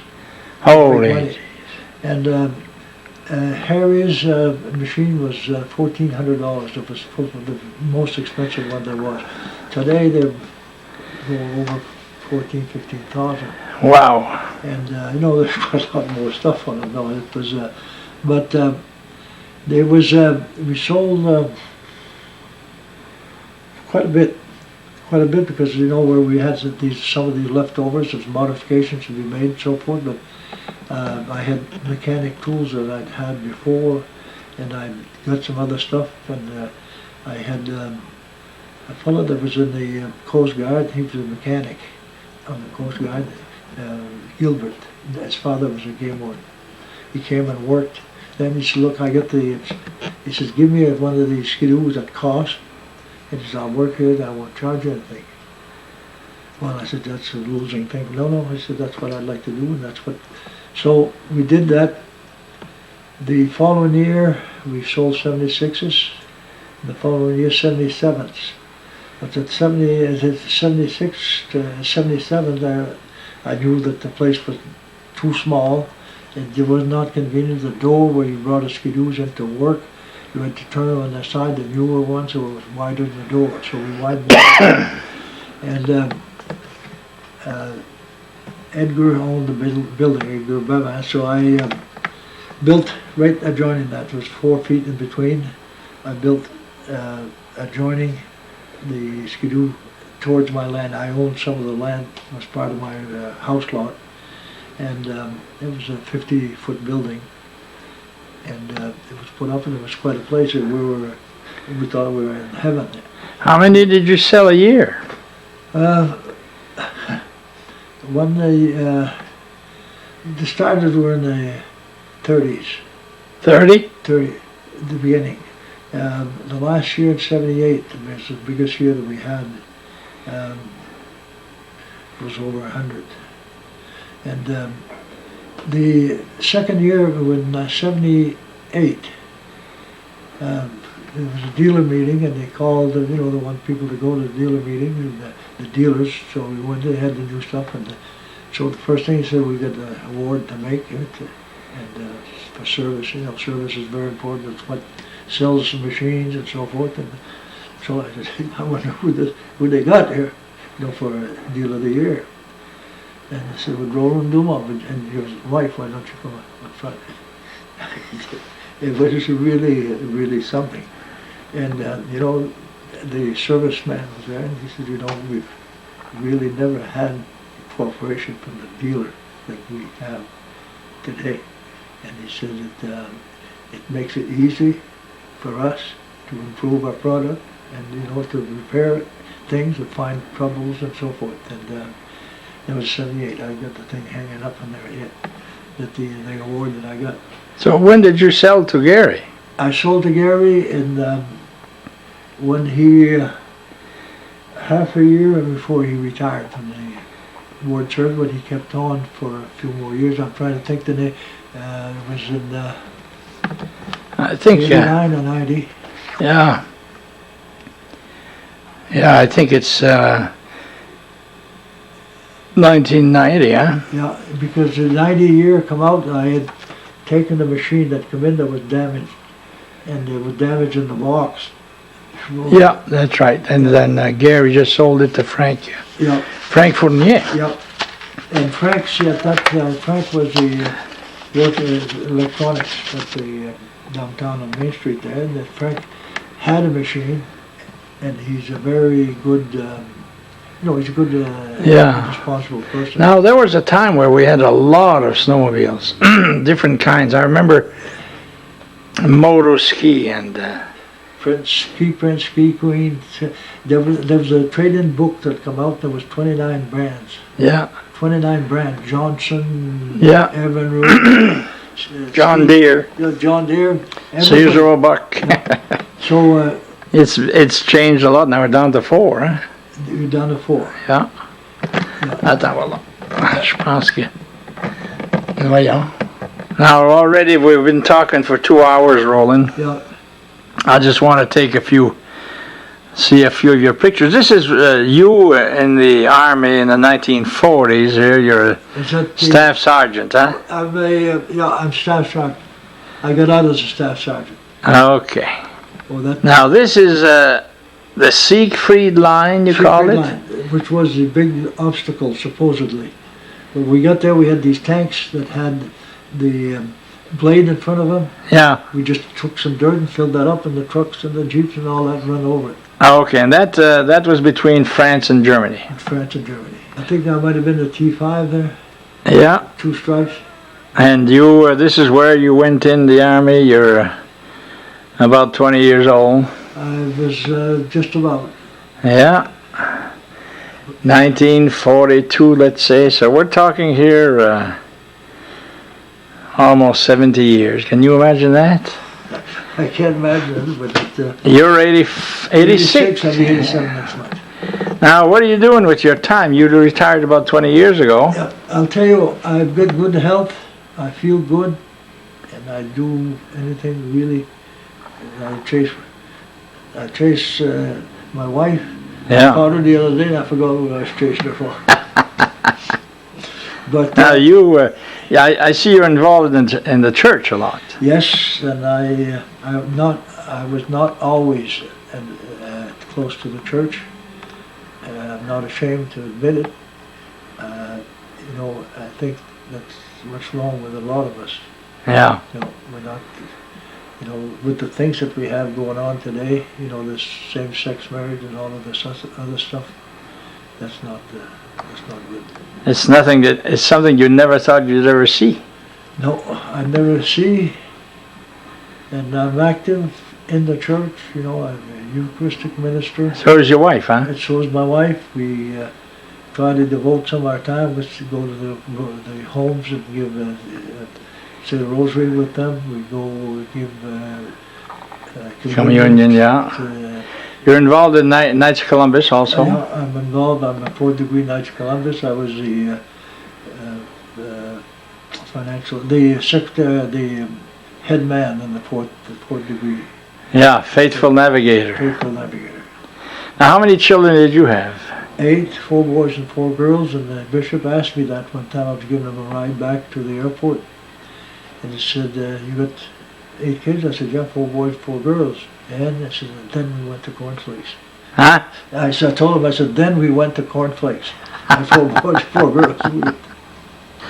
You got a kick out of that. It was Bishop Larry. Oh yeah, that's a while ago. Yeah. So in the Knights of Columbus, you're active quite a bit. Yeah, I had slowed down a little bit. I used to be in charge of the funeral. Oh yeah. For the 4th degrees, and eventually I, you know, get the people for flag pallbearers and different things like that. Yeah.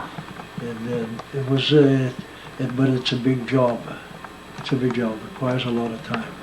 Now Gary took over with your skidoo business, and now he sells boats and motorcycles and. Gary talks well. He's dedicated to that. Same as he's dedicated to fishing and going to Alaska and all of these things. Yeah. And when he talks to people, it's effective. You know, he shares well with. Yeah, he relates well with people. Very, very well. He's a good salesman. He's a good salesman, and he's helping Frank there. And you're a good salesman. You were a good salesman. Well, you know, Gary was recognized as Dealer of the Year for the United States, Dealer of the Year for Maine, for the New England states, and then for the United States. And they've called him for advice on some models, and they put on the folder information or recommendations for given by Fort Kent Canoe. Is that right? Yeah. Well, that's very successful business, and it's going good. Yes. It's amazing how many people buying skidoos, and they're buying them from all over out of state even. There's 2 dealers for the motorcycles, Can-Am motorcycles, one Fort Kent, one in Augusta, and that's it. That's it for the state. Yeah, and Frank is doing an awful good job, and he's carried on. Gary stayed there to help him, to assist him, and so forth, and he's helped him. Yeah, oh yeah. They work well together. Yeah, and Gary's, he used to fly. You know, I remember when he soloed, and you know, he was liked that. He liked the flying part of it. And, well, he was a good pilot. He went to Vietnam. Yeah, well, he was a game warden. You know, he got the Distinguished Flying Cross. It's not, they don't give those away for nothing. Yeah. He's got the Bronze Star for. There's a fellow, the captain, that got both legs shut off, and under fire. You know, they had what they call this helicopter. One is a light ship, the other one's a gunship, and they landed there. He let the fellow that was the gun covering him, and he had to go across to pick up this cabin, bring him back, and they flew him to the hospital to save his life. Yeah, we don't know these things, but I interviewed him. Now listen, we're gonna let you go. We spent a nice afternoon here. And at 87 years old, you're doing real good. Well, I feel good. And your wife, she feels good too? She had cancer. She had it been quite a few years, and she had nothing. Feel good now? Feel good and so forth, and I'm fortunate to have her. Oh, you're lucky for sure. Yeah, I'm fortunate to have her. Well, thanks a lot, Roland. I'm glad. I've been wanting to do this for quite a while. I'm glad we finally got to it. I didn't feel like I wanted to say it. Well, you did a good job today.